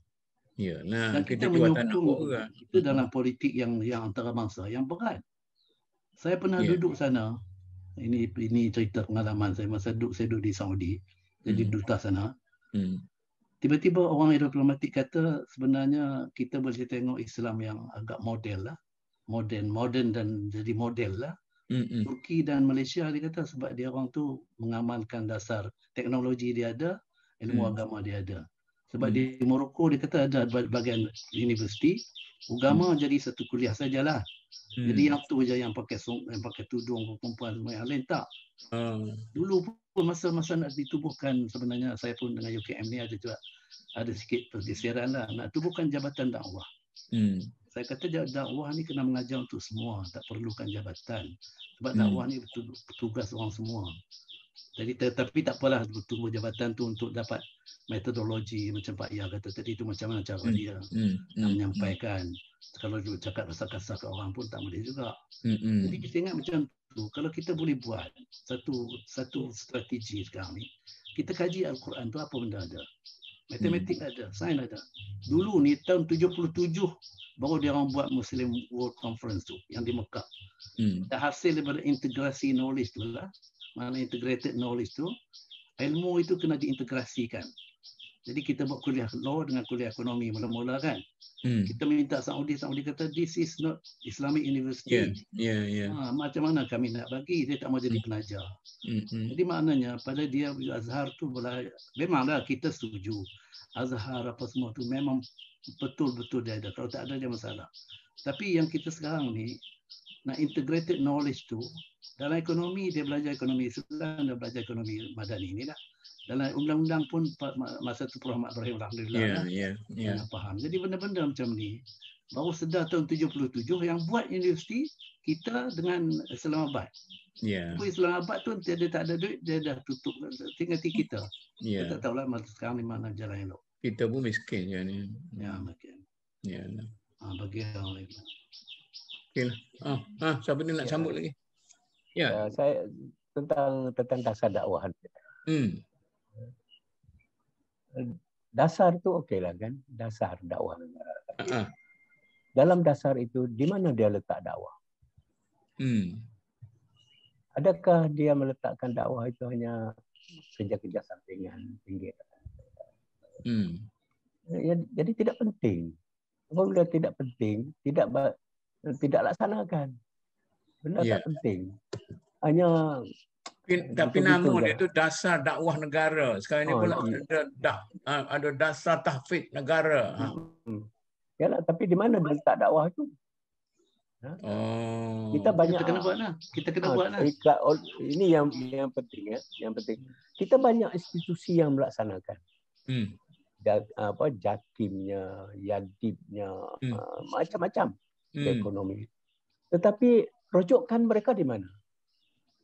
Rujukan mereka, hala tuju mereka ke mana? Jadi tidak ada kawan ni nak buat, kawan ni nak buat, kawan ni nak buat kedai runcit, kawan ni pun nak buat kedai runcit. Jadi tidak ada satu gagasan yang semua orang patuh kepada gagasan. Dia buat ikut perancangan yang ditentukan. Ada umpamanya kalau blueprint, tugas Yadi misalnya apa dia? Tugas Jakim apa dia? Tugas jadi NGO pula apa peranan mereka? Ya. Jadi kena ada satu gagasan besar yang orang semua buat ikut cara macam tu. Yeah. Jadi walaupun sekarang ada dasar dakwah, tapi kawan ni si A buat ni, B nak tiru kerana ni jaya nampak orang banyak associate dengan dia, yang B pula nak tiru macam tu juga. Jadi kerana tidak ada satu. Itu boloknya. Burung saya ada dengar di sebelah ni. Perlu sekarang ni. Oh, baguslah tu. Burung. Cek. Jadi kita perlu umpamanya kita cadangkanlah. Umpamanya satu benda yang itu kadang-kadang mereka yang bertanggungjawab itu tidak tahu apa dia tugas mereka. Umpamanya sekarang ini punca kuasa. Punca kuasa agama Islam dalam negara kita. Dikaikan oleh banyak pihak. Sepatutnya mereka yang pegang jawatan menteri ke apa semua ni berjuang untuk memperkukuhkan punca kuasa itu. Umpamanya Jakim itu sendiri tidak ada dalam perlembagaan. Orang pertikaikan Jakim. Jadi dari segi bidang kuasa, punca kuasa, patutnya memperkukuhkan kedudukan Jakim itu masuk dalam salah satu jadual dalam perlembagaan negara. Jadi orang tak boleh pertikai. Kita boleh buat kerja dengan tidak ragu. Tapi bagaimanapun ia perjuangan untuk punca kuasa itu dalam kerangka yang grand design tadi. Sekarang kita bergabung tak ada satu hala tuju, ada satu pembahagian tugas dan sebagainya. Jadi yang kita harapkan MDN ni boleh kita adakan perbincangan mewujudkan suatu gagasan besar itu untuk kemukakan kepada menteri kan, kepada apa supaya kalau mereka terima mereka jadikan itu sebagai satu panduan. Kalau mereka nak perbetulkan nak perbaiki itu pulang pada mereka, tapi kita kena kemukakan hal itu. Terima kasih. Okeylah, kita Kelantan kata koho-koho lah kita apa Tapi masyarakat kita pun kalau kita kata nak buat projek dakwah, nak buat blueprint dakwah apa semua sekali, katalah kita minta dana dah. Kata lawan dengan masjid nak minta kereta mayat. Oh, masjid minta dapat 3 kereta mayat. Kita susah nak dapat. Itu attitude masyarakat pula. Tapi saya tak soal sini, nanti nak soal semula. Betul lah. Tumut. Nanti saya tanya lah. Ya. Dulu Tunku Rahman. Dia buat Turkim ni tanya nak ini. Ya. Dia buat pertubuhan kebajikan Islam Malaysia. Pasal dia ada jadi Perdana Menteri. Dia nak tubuh satu badan sebenarnya untuk nama Islamkan orang bukan Islam. Tapi dia ambil satu dasar diplomatik sikit, jadikan dia Pertubuhan Kebajikan Islam Malaysia. Pada saya lah, saya nak tafsir. Dia tak mau nama pertubuhan dakwah dan dia tak mau nama pertubuhan seruan Islam. Oh, kebajikan ni, tapi kita sebut dakwah lah. Kebajikan dengan itu, dia tahulah. Jadi kebajikan ni, dan dia bila buat kebajikan Islam ni, lagi satu dia buat apa tu? Peraduan Quran. Masa tu orang suka baca muqaddam semua. Dia menggalakkan orang. Kebajikan ni sebenarnya untuk mengislamkan. Sebab tu dia ada kerjasama dengan Gun Institute di Penang semua dengan Cina semua tu. Cina bagi duit kat ada pertubuhan ni. Jadi sampai sekarang ni pertubuhan kebajikan kita tengoklah kemajuannya dari segi dakwah apa semua ada lah. Ya, IDP, Institut Dakwah Malaysia ada. Tapi itulah macam sekarang ni menjadi pemimpin. Bagus. Tapi kalau institusi itu baik macam mana pun, kalau pemimpinnya tak baik, habis rosak. Itu maksud kita sekarang ni, kita kena ada Saya tak berani nak kata apa tu. Itu suruh ada tenakain lah. Maksud bukan kan, pimpin pergi bukan apa-apa lah, tapi sebab memang ada kita tengok institusi siapa pun. Kalau pimpinannya tidak betul, pertubuhan tu tak betul. Jadi sekarang ni kita menubuhkan ni, dan kita nak orang politik. Politik ni sebenarnya boleh Tok Mun, bukan politik partisan, bukan politik fanatik kepada parti kita saja yang betul. Tidak. Tapi maknanya politik ni kita nak kuasa dia. Kata nak tahfiz. Apa kita mengajar sekarang? Apa kita nak mengajar dia hafaz saja? Tak boleh. Sebab dia kalau dia baca Fatihah tu, kalau dia faham semuanya, seolah-olah dalam Fatihah tu satu Quran dah ada dalam tu semua. Ya, tambah baca pula surah Baqarah lagi.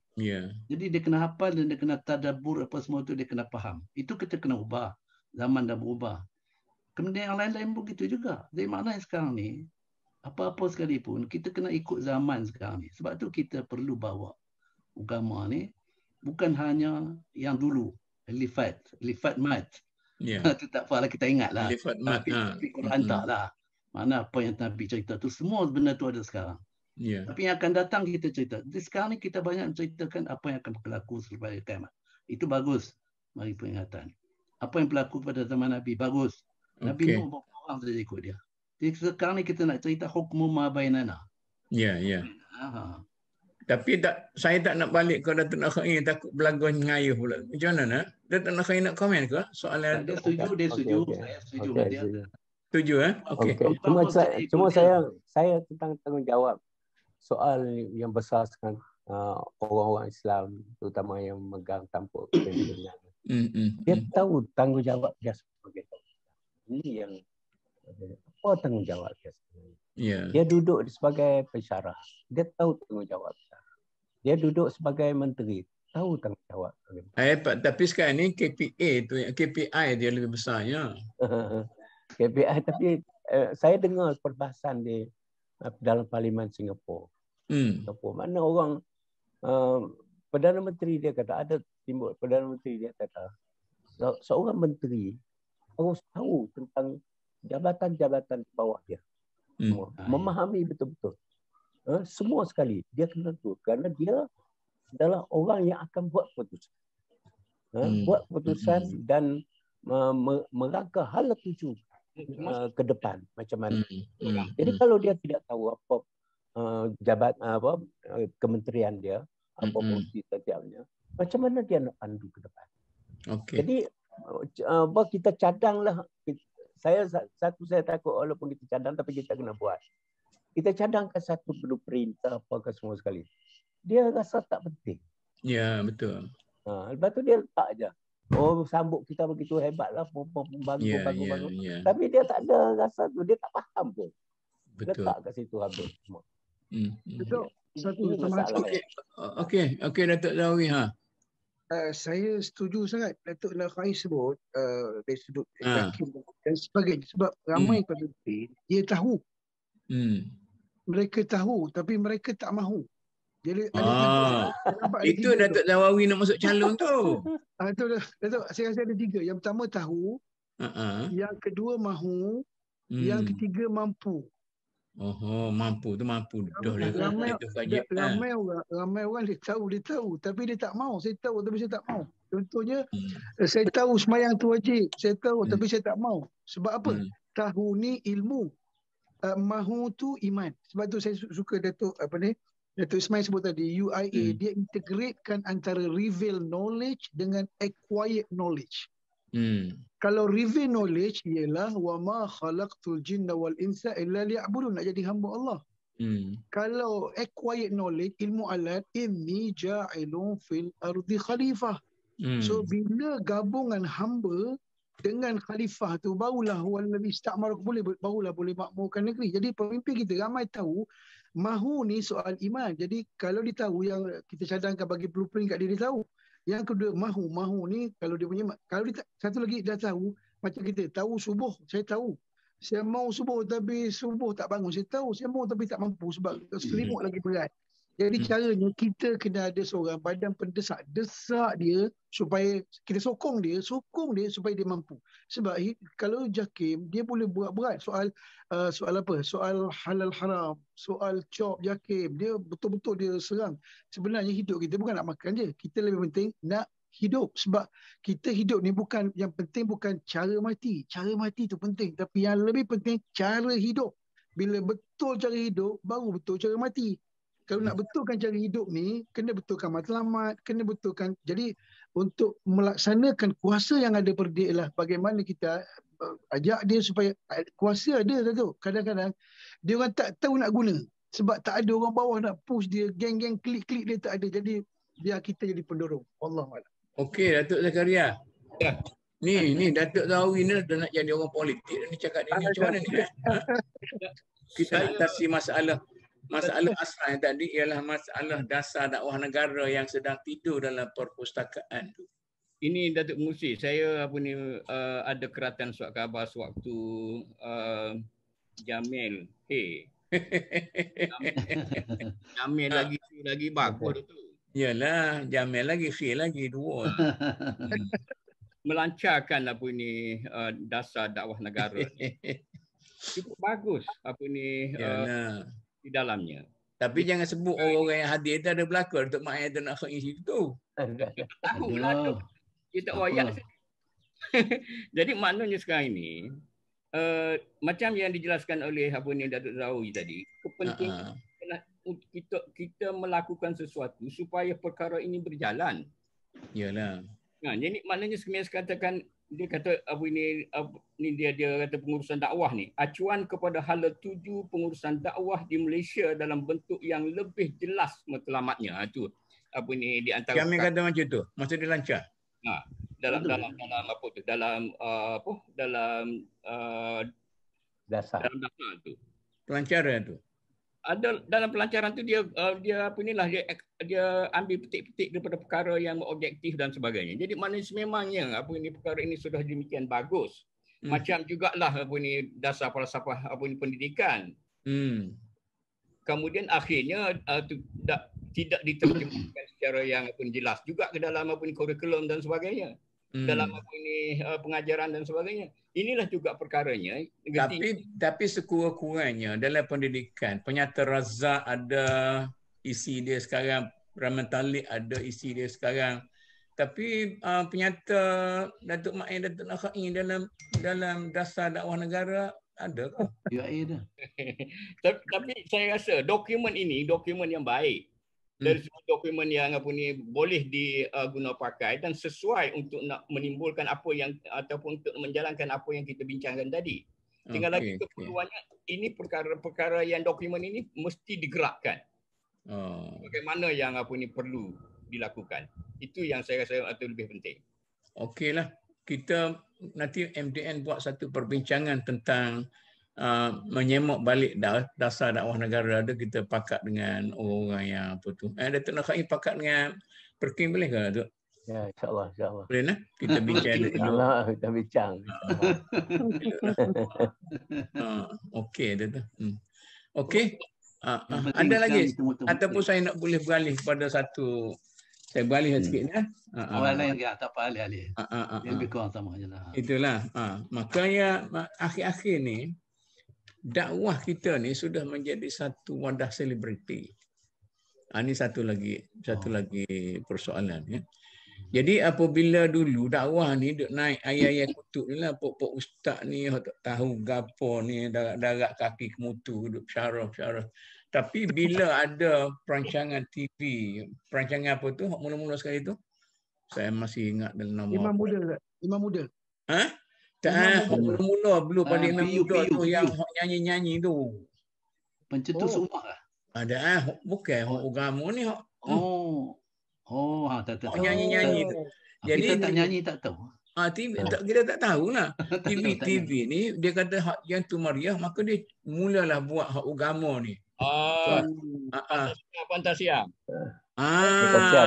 Fantasia. Kemudian hak agama ni pun masuk.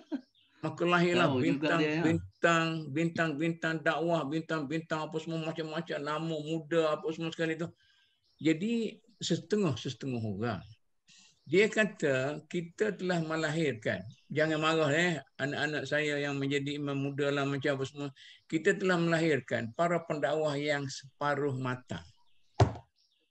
Jadi mereka ini aktif dan mempunyai banyak para pengikut, tetapi akhirnya jadi orang panggil apa ni kan, tidak menyumbang dalam konsep yang sumbangan yang sebenar, tetapi maknanya cuba menggerakkan, tapi kita tidak macam Datuk Nokhain kata tadi lah, tidak ada satu kapten yang jelas. Mana awak memproduce para pendakwah macam ni, kemudian biarkan mereka itu bergerak sendiri, tidak ada guide.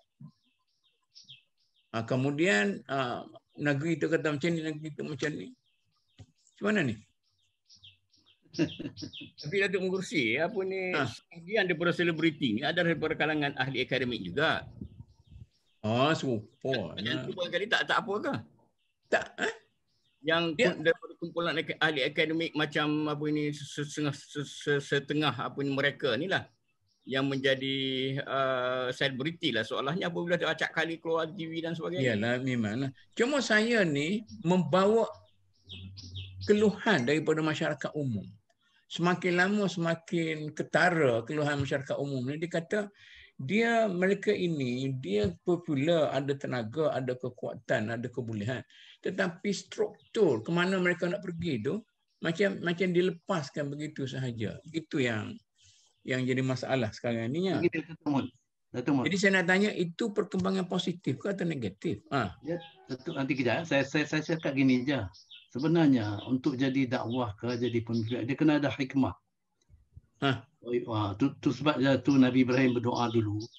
Rabbana wab'ath fihim rasulan minhum yatlu alaihim ayatika.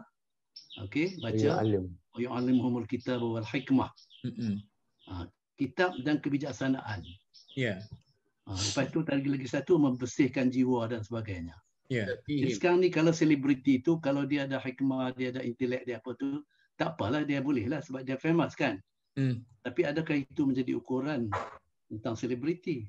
Adakah selebriti itu dilebihkan daripada intelektual dan hikmah dia? Datuk Mai, boleh ke kita ambil pokok selebriti ni, kita strukturkan balik? Sebab mereka ni orang bagus-bagus. Yalah. Dia cakap sekarang pun bandai, dia cakap sekarang pun elok kadang-kadang. Tapi dia boleh cakap je lah sebab dia hafal, dia ambil kita ni. Tapi nak kena, sebab Sayyidina Ali kata manusia ni ada 3. Intelek, emosi dan emosi lagi lain lah. Tapi yang beza dengan binatang sebab dia ada intelek. Dia ada hikmah tu, hikmah. Jadi kita nak bagi dia hikmah tu, kita kena buat kos lah. Kita cuba. Kena pakat dengan parking pun. Tak pernah parking. Saya ingat itu satu kreativiti penyampaian macam UP dan itu semua tu. Jadi melahirkan selebriti itu satu kreativiti. Ya. Dengan syarat bahawa mereka yang menang itu mereka yang mengetahui agama. Setengah yang menang itu adalah graduate yang mendapat pendidikan agama. Jadi itu satu. Itu kita terima sebagai satu kreativiti untuk penyampaian dakwah. Yang keduanya ialah bergantung kepada niat lah. Apabila dia sudah jadi seorang yang diminati ramai, apa niat dia? Itu jadi kalau niat dia nak sampai dakwah, betul orang minat dia dan itu, alhamdulillah niat dia baik. Yang ketiga niat nanti nak mencelah sikit Datuk. Nak mencelah sikit. Saya ingat masa Datuk duk pegang Yadim dulu, kita latih juga budak-budak ni, ada budak dakwah ni kan. Tapi kita tubuh alumni. Ada masa kita panggil balik, buat pencerahan balik, bagi struktur balik. Tapi mereka ini dilepas tanpa penganjur ni. Itulah bergantung pada pengurusan dakwah tadi kan. Sama ada. Jadi kalau dalam perancangan dakwah itu kita memang lahir daripada perancangan kita untuk mengubah cara penampilan, pendekatan dakwah misalnya, dan kita melahirkan orang-orang yang berkebolehan. dan ada ilmu, ada apa. Tapi mereka ini tidak diurus. Macam tidak diurus. Kalau mereka itu apabila tidak diurus, mereka ditipu oleh nafsu, jadi tak elok lah. Jadi sebab itulah, walaupun kita ada nafsu yang mendorong kita untuk buat satu perkara, tetapi perlu nafsu itu diurus. Kalau dah dibiarkan betul, mungkin dia boleh mengurus diri dia sendiri. Dia jaga, dia tahu prinsip dakwah dan sebagainya. Dia tak jadikan dakwah itu alat cari makan. Itu alhamdulillah baik. Tapi kesilapan sekarang ini bukan kerana kita melahirkan pendakwah yang sama itu. Tapi kesilapan kita tidak ada pengurusan. Pengurusan dakwah yang mantap. Ini ada pihak tu lah. Pihak yang ambil tahu tentang. Tanya Datuk Zawawi lah. Sorry. Saya menjelas sikit. Nak tanya Datuk Zawawi ni, dia orang zaman peralihan ni. Okey, yang pertama sekali kita panggil Ustaz Segera. Ustaz Segera macam ni juga. Ustaz, dah tengok macam Mi Segera juga Ustaz. Mi Segera ni 5 minit Maggi, lepas 5 minit dia tak ke mana juga. Cuma saya nak beritahu, saya terlibat dengan rancangan yang pertama dulu, rancangan adik-adikku. Saya jadi penasihat dan pelatih. Saya pernah terlibat dengan rancangan Imam Muda. Saya jadi pelatih dan motivator. Saya terlibat dengan da'i. Dan saya bukan terlibat saja, saya terlibat dari sudut memilih interview diorang. Dan kita diminta untuk memilih yang ada agama dan yang tak ada agama supaya pelbagai. Malah kadang-kadang bila cerita nak menang-menang tu pun kita boleh pilih-pilih juga lah supaya memberi dorongan, nasihat dan sebagainya. Satu. Yang kedua, saya sendiri pernah buat keluar graduan yang keluar tu, saya kumpulkan, saya jadi nasihatkan dia untuk buat program dan kami ada grup yang tolong cari projek untuk dia. Satu, projek ni ceramah-ceramah. Yang keduanya, saya pernah buat persatuan tu, antaranya persatuan da'i, untuk melatih dia buat pengisian bagi modul dan sebagainya. Tapi tak lama sebab saya pun sibuk, dia orang pun sibuk. Rupanya Ustaz, Datuk, dia sangat suka dibimbing. Jadi kita kesian juga tadi sebut kan, Datuk Nawakani sebut. Yalah. Tak salah melahirkan dia, cuma tak ada orang nak bimbing. Sebab TV pula dia akan ambil. Orang dapat nombor 1, nombor 2, nombor 3, dia akan bagi slot. Dalam masa 3 bulan, awak dapat hak slot, kami buat projek, awak pergi ke Turki ke mana ke. Jadi secara tak langsung, dia ada followers yang cepat. Dan followers dia muda-muda. Jadi bila muda-muda, dia pun muda juga. Itu yang tak tahan cabaran tu.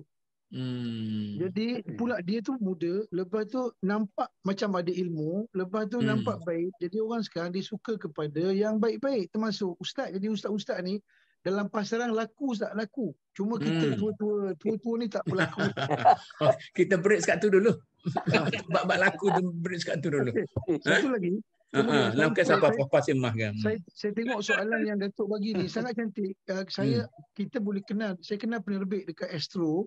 Saya kenal penerbit dekat TV3. Dia boleh bersedia untuk kerjasama, untuk bagi nombor phone, kita panggilkan dia dan kita bagi job kat dia. Maksudnya kita boleh ada staff cari ceramah untuk dia supaya dia cari rezeki.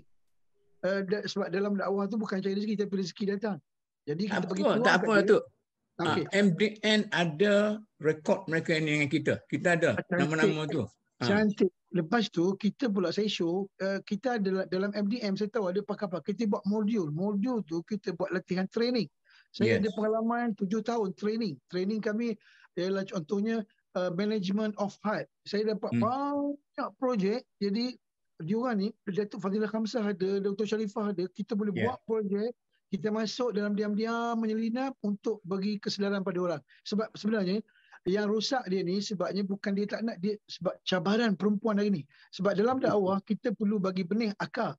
Bila dia rosak di atas, mana akar masalah.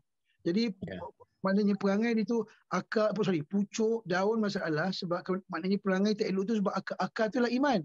So bila iman masalah, dia nampak kat luar. Jadi orang kita kalau mati akar dia tak bising. Kalau mati pucuk, yang tu bising dia tu. Mati pucuk tu dia bising. Mati akar tu. Jadi iman dia tu. Dia kena bagi iman, bagi baja, bagi ilmu. Kita dekat dia. InsyaAllah. Okey. Okey. Dia dah ada bakat, Ustaz. Dia ada bakat dan dia tengok ada seorang tu dia sampai 3 juta orang ada tak? 3 Ya, betul, juta orang betul. ikut dia. Jadi kita Betul, ambil betul. kesempatan. Wallahualam. Betul Datuk. Sangat popular. Jadi macam inilah, sebelum bolehlah saya rasa ini kita macam kita meeting lah, kita berbual cakap-cakap lah. Boleh saya hantar orang-orang saya jumpa Datuk Nakai, kita buat satu program bersama. Dan mungkin kita cari pihak ketiga ke media ke semua. Boleh ada InsyaAllah. Okey, insya-Allah lah saya dah rekodkan ni untuk kita masuklah veteran-veteran yang lama-lama ni, Datuk Mak yang Datuk Astapun sebagai Datuk apa tu, Datuk Pertengahan, Datuk Zawawi. Datuk Rian nak kata apa lagi ni? Saya tak ada Pak Ya. Pak Ya. Ya? Pak Ya pula. Yang cepatlah, saya tengok Datuk Mak Inggelis dah, dia nak keluar pukul 12 ni nak pergi ambil vaksin ni. Ni nak bertujuk ni. Cucuk ni. Nak pergi cucuk tu. Ada kawan-kawan kita kemarin, dia kata Yahudi tu nak cucuk-cucuk tu. Dia ni doktor perubatan. Saya kata dia doktor perubatan. Dia kata ni Yahudi lah, ada anjing lah, ada babi lah tu. Astaghfirullahalazim. Ada gigi cucuk lah dengan Datuk Mak. Itulah dakwah ni, nak dakwah. Apa nak dakwah? Itulah dakwah lah tu. Ada komen ke Datuk Zakaria? Pak Ya dah tadi. Saya cuma nak sebutkan, maknanya kita ni nak dakwah dan selebriti ni ramai peminat. Memang elok kedua-dua tu. Tinggal lagi masalah yang utamanya ialah masalah ilmu dan juga masalah skill. Ya. Jadi maknanya adunan daripada itu semua, insya-Allah kita boleh jalankan supaya dapat satu kumpulan orang ini yang kita boleh yakin dia boleh menyampaikan ilmu yang sewajarnya. Jangan pula maknanya sampai ilmu tak ada masalah, yang tadi dikatakan sebagai hafkuk siapa yang sebutkan tadi? Datuk Musi ya? Apa dia? Datuk Zawawi. Itu Datuk Zawawi itu saya tak muak ke pendakwah saya sayang. Tidak begitu masak. Ya. Kepentingannya kalau ilmu tu tidak begitu masak, dia akan menyampaikan sesuatu yang salah, maka dia akan memerlukan orang lain pula pergi membetulkan. Okeylah. Itu yang jadi masalah tu. Tak selesai lah. Perkara yang kita nak dakwahkan. Ya. Itu sajalah yang saya nak sebutkan. Okey, Dok. Jadi saya punya pendapat, kita gunakan konsep baina hamasatis syabab wa hikmatis syuyukh. Hamasatis syabab ila hikmatis syuyukh. Sebab saya sebut tadi, minta maaf. Saya dulu pendakwa muda ni dia macam Maggi 5 minit. 5 minit kita makan tak kenyang. Lepas 5 minit kita cari nasi juga. Jadi yang nasi itu ada pada asyuyukh, orang tua. Jadi kita ada ilmu sikit, kita didik mereka supaya mereka kenyang. Sebab kejayaan dakwah bukan sebab ramai pendengar, bukan ramai orang like, bukan ramai orang ketawa, tapi kejayaan dakwah dua. Ilmu bertambah dan sedar tu bertambah. Barulah dakwah berjalan. Kalau main suka je tak ke mana. Okeylah. Kita make up hak tua tu supaya rating tak turun lah. Okeylah. Kita kena ada balance lah Datuk Zawawi. Okeylah, saya rasa kita hanya ada sikit masa lagi pun. Jadi saya rasa tak sedap juga kalau kita tak simpulkan lah. Kita saya bagi 3 minit balik lah tiap seorang tu untuk simpulkan balik. Saya mula dengan Datuk Zawawi dulu lah. Kesimpulan saya simple je. Datuk Z. Kata seorang penulis, dia kata kun kaliyadain. Dalam dakwah ni, jadilah kamu seperti 2 tangan. Jadi 2 tangan ni ada tangan kanan, ada tangan kiri. Tangan kanan kerja bagus-bagus. Salam tangan kanan, ambil duit tangan kanan, sign check tangan kanan. Jadi kanan ni siapa? Ustaz, orang alim, orang berkuasa. Tangan kiri ni kerja tak bagus. Kerja cebok-cebok di belakang je. Tapi dia ni saling membantu. Okey. Kalau kita berjalan pun cantik. Kanan depan. Tengok kanan depan. Bila kanan depan, kiri akan mengalah. Dia kata, Nan, kalau kamu depan tak apa. Aku mengalah. Aku belakang. Kan cantik tu. Bila kanan pula belakang, kiri kanan kata kamu depan lah, kawal belakang. Baru jalan cantik. Kanan, kiri. Jadi kita ni, orang atas, orang kecil kena bersama saling mengalah. Bukan semua nak menang aja barulah cantik. Yang kedua, tangan ni kita ada 5 jari. Kita punya dakwah yang pertama, ibu jari dipanggil umara. Kita kena dekati umara yang boleh didekati, yang boleh kita gunakan kuasa dia. Tak boleh dekati tak sah lah. Tak boleh tu kita pujuk Datuk. Kita pujuk Datuk nanti insya-Allah. Pujuk juga.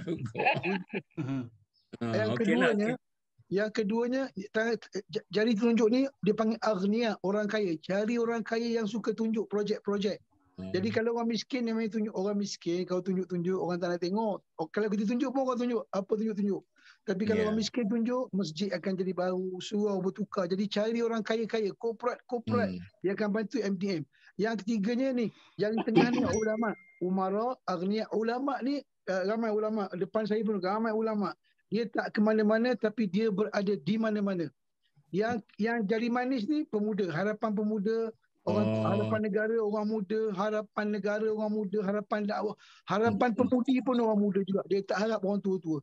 Dan yang kecil ni orang perempuan, cari muslimat. Walaupun kecil ni, orang perempuan nampak koman tapi ini kecil tapi operasi besar. Korek hidung dia, korek telinga dia. Jadi kita bergabung, insya-Allah jadi penumbuk Ustaz. InsyaAllah tenaga. Sekian. Assalamualaikum. Oh, hebat falsafah dia. Allah. Apa tu? Prof Zakaria? Ya, saya nak ulangilah dalam keseluruhan apa yang kita bincangkan. Saya rasa 2-3 perkara perlu diambil kesimpulan dah. Supaya skopnya kena jelas. Jangan sampai tersasar daripada apa yang dikehendaki oleh agama kita. Kemudian penekanannya adalah pada ilmu. Ilmu hendaklah dikuasai oleh pendakwah. Jangan sampai maknanya keperluan macam yang saya katakan tadi, dia mendakwah kemudian orang lain pula perlu mendakwah. Dan yang terakhirnya adalah skill ataupun kemahiran. Sebab kalau misal katakan hebat isi pun, kemudian ilmunya tinggi, kalau dia ngantuk depan tak ada ni. Itu jatuh rating tu. Itu yang jadi masalah tu. Jadi semua ini kita kena latih dari segi misal katakan apabila skopnya kita telah jelas, ilmu kita perlu perbanyakkan kepada kumpulan ini dan skill perlu dilatih. Itu saya rasa 3 perkara yang perlu diambil tindakan ya. Okey. Datuk Nafai. Kita telah bincang banyak benda. Ya, apa yang patut kita buat. Yang kita tak boleh buat. Yang sepatutnya dibuat. Sebagainya. Soalan sekarang ini bermula daripada kita. Bermula daripada kita. Dalam kumpulan MDN ini, mana kita nak mulakan? Keupayaan apa yang kita ada untuk memulakan? Dan kemudian langkah berikutnya. Umpamanya apabila yang berkaitan dengan sektor agama, agama. Jadi macam mana langkah-langkah yang patut kita lakukan untuk menyedarkan mereka, untuk bekerjasama dengan mereka, dan begitulah seterusnya pada kuasa-kuasa yang lain yang boleh membantu kekuatan kita. Sekarang kita ada kekuatan juga, jadi kita mulakan dengan apa yang ada untuk melangkah ke depan. Terima kasih. InsyaAllah saya akan berhubung balik dengan Datuk Nafai dan saya akan bawa tentera saya jumpa dengan Datuk Nafai dan insyaAllah kita akan melakukan sesuatu. Itu. Terima kasih banyak Datuk. Datuk Mai, penyudahlah. Dengar tak? Dengar. Gini dah. Jelas. Saya sebenarnya dengan kalau majlis agama lah, kalau sebab dalam saya tengok yang dekat lah. Skop dia umpamanya kuliah-kuliah maghrib, kuliah subuh ke, yang sekarang memang tak ada lah, tapi biasanya ada. Dan khutbahnya yang mula-mula lah. Kemudian kalau dengan kerjaan tu ialah tentang tahfiz tu, oleh siapa agama ke, tentang Quran apa semua ni. Yang itu kita kena tengok semula. Saya pernah cakap kalau khutbah tu bagilah penulis, ada panel dia yang boleh bawa isu-isu semasa yang patut boleh mempengaruhi orang tentang sekarang ni tentang COVID ke apa ke. Ada juga lah disebut. Biasalah. Tapi untuk menarik supaya jangan orang tidur je masa khutbah tu. Bagi satu tentang tahfiz kita ni banyak. Terlalu banyak dan ramai. Kadang-kadang mak bapak ni pun satu hal juga. Dia hantar anak dia yang dia tak boleh nak buat apa.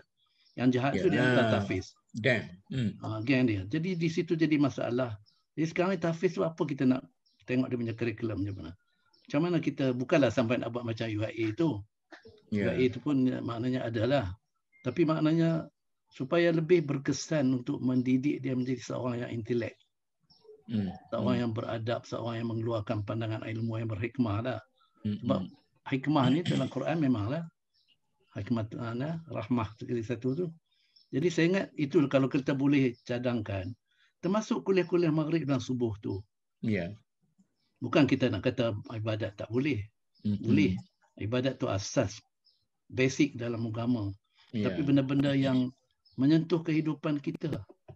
Sebab budak-budak kecil ni kadang-kadang, bila dia boleh baca Quran, dia boleh hafal sikit zikir semua, dia kata dia jadi seorang Muslim yang baik. Padahal banyak benda lain lagi yang anda kena tahu. Jadi bagi saya pendidikan apa semua tu itu jangka panjang dan jangka pendek. Pendidikan dengan khutbah, pendidikan dengan contoh teladan, dan pendidikan menjadi ketua dan sebagainya. Itu saja saja. Okey, terima kasih Tok Muhammad. Okey, terima kasih. Okey, terima kasih. Sekianlah perbincangan kami pada pagi ini, petang tersasul lagi biasa petang.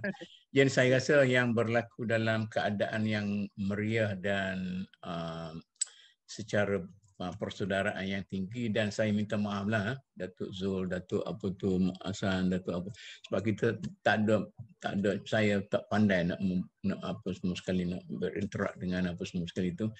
Dan pada minggu depan ni mungkin saya nak memperincikan lagi kita punya reorientasi bintang-bintang dakwah kita, bagaimana kita boleh jumpa dengan Datuk Nur Khai dan semua lah 4 orang yang ada di sini, dan kita berkumpul balik, dan mungkin saya akan cari satu pihak yang menyediakan tempat dan sebagainya itu. Jadi kita ada tenaga manusia, MDN ada cukup banyak, dan kalau Datuk Nur Khai ada sumbar-sumbar keuangan dan satu lagi sumber tempat logistik dan sebagainya, kita boleh peralah orang ni sekejap. InsyaAllah lepas pandemik ataupun sebelum pandemik ni, masa ni pun kita menggunakan media-media. InsyaAllah mudah-mudahan perbincangan kita tidaklah sekadar perbincangan akademik yang begitu saja, dan kita akan melakukan falsafah MDN ialah kita tidak membuat keputusan untuk merayu orang lain melaksanakannya, tapi kita buat keputusan untuk kita melaksanakan sendiri.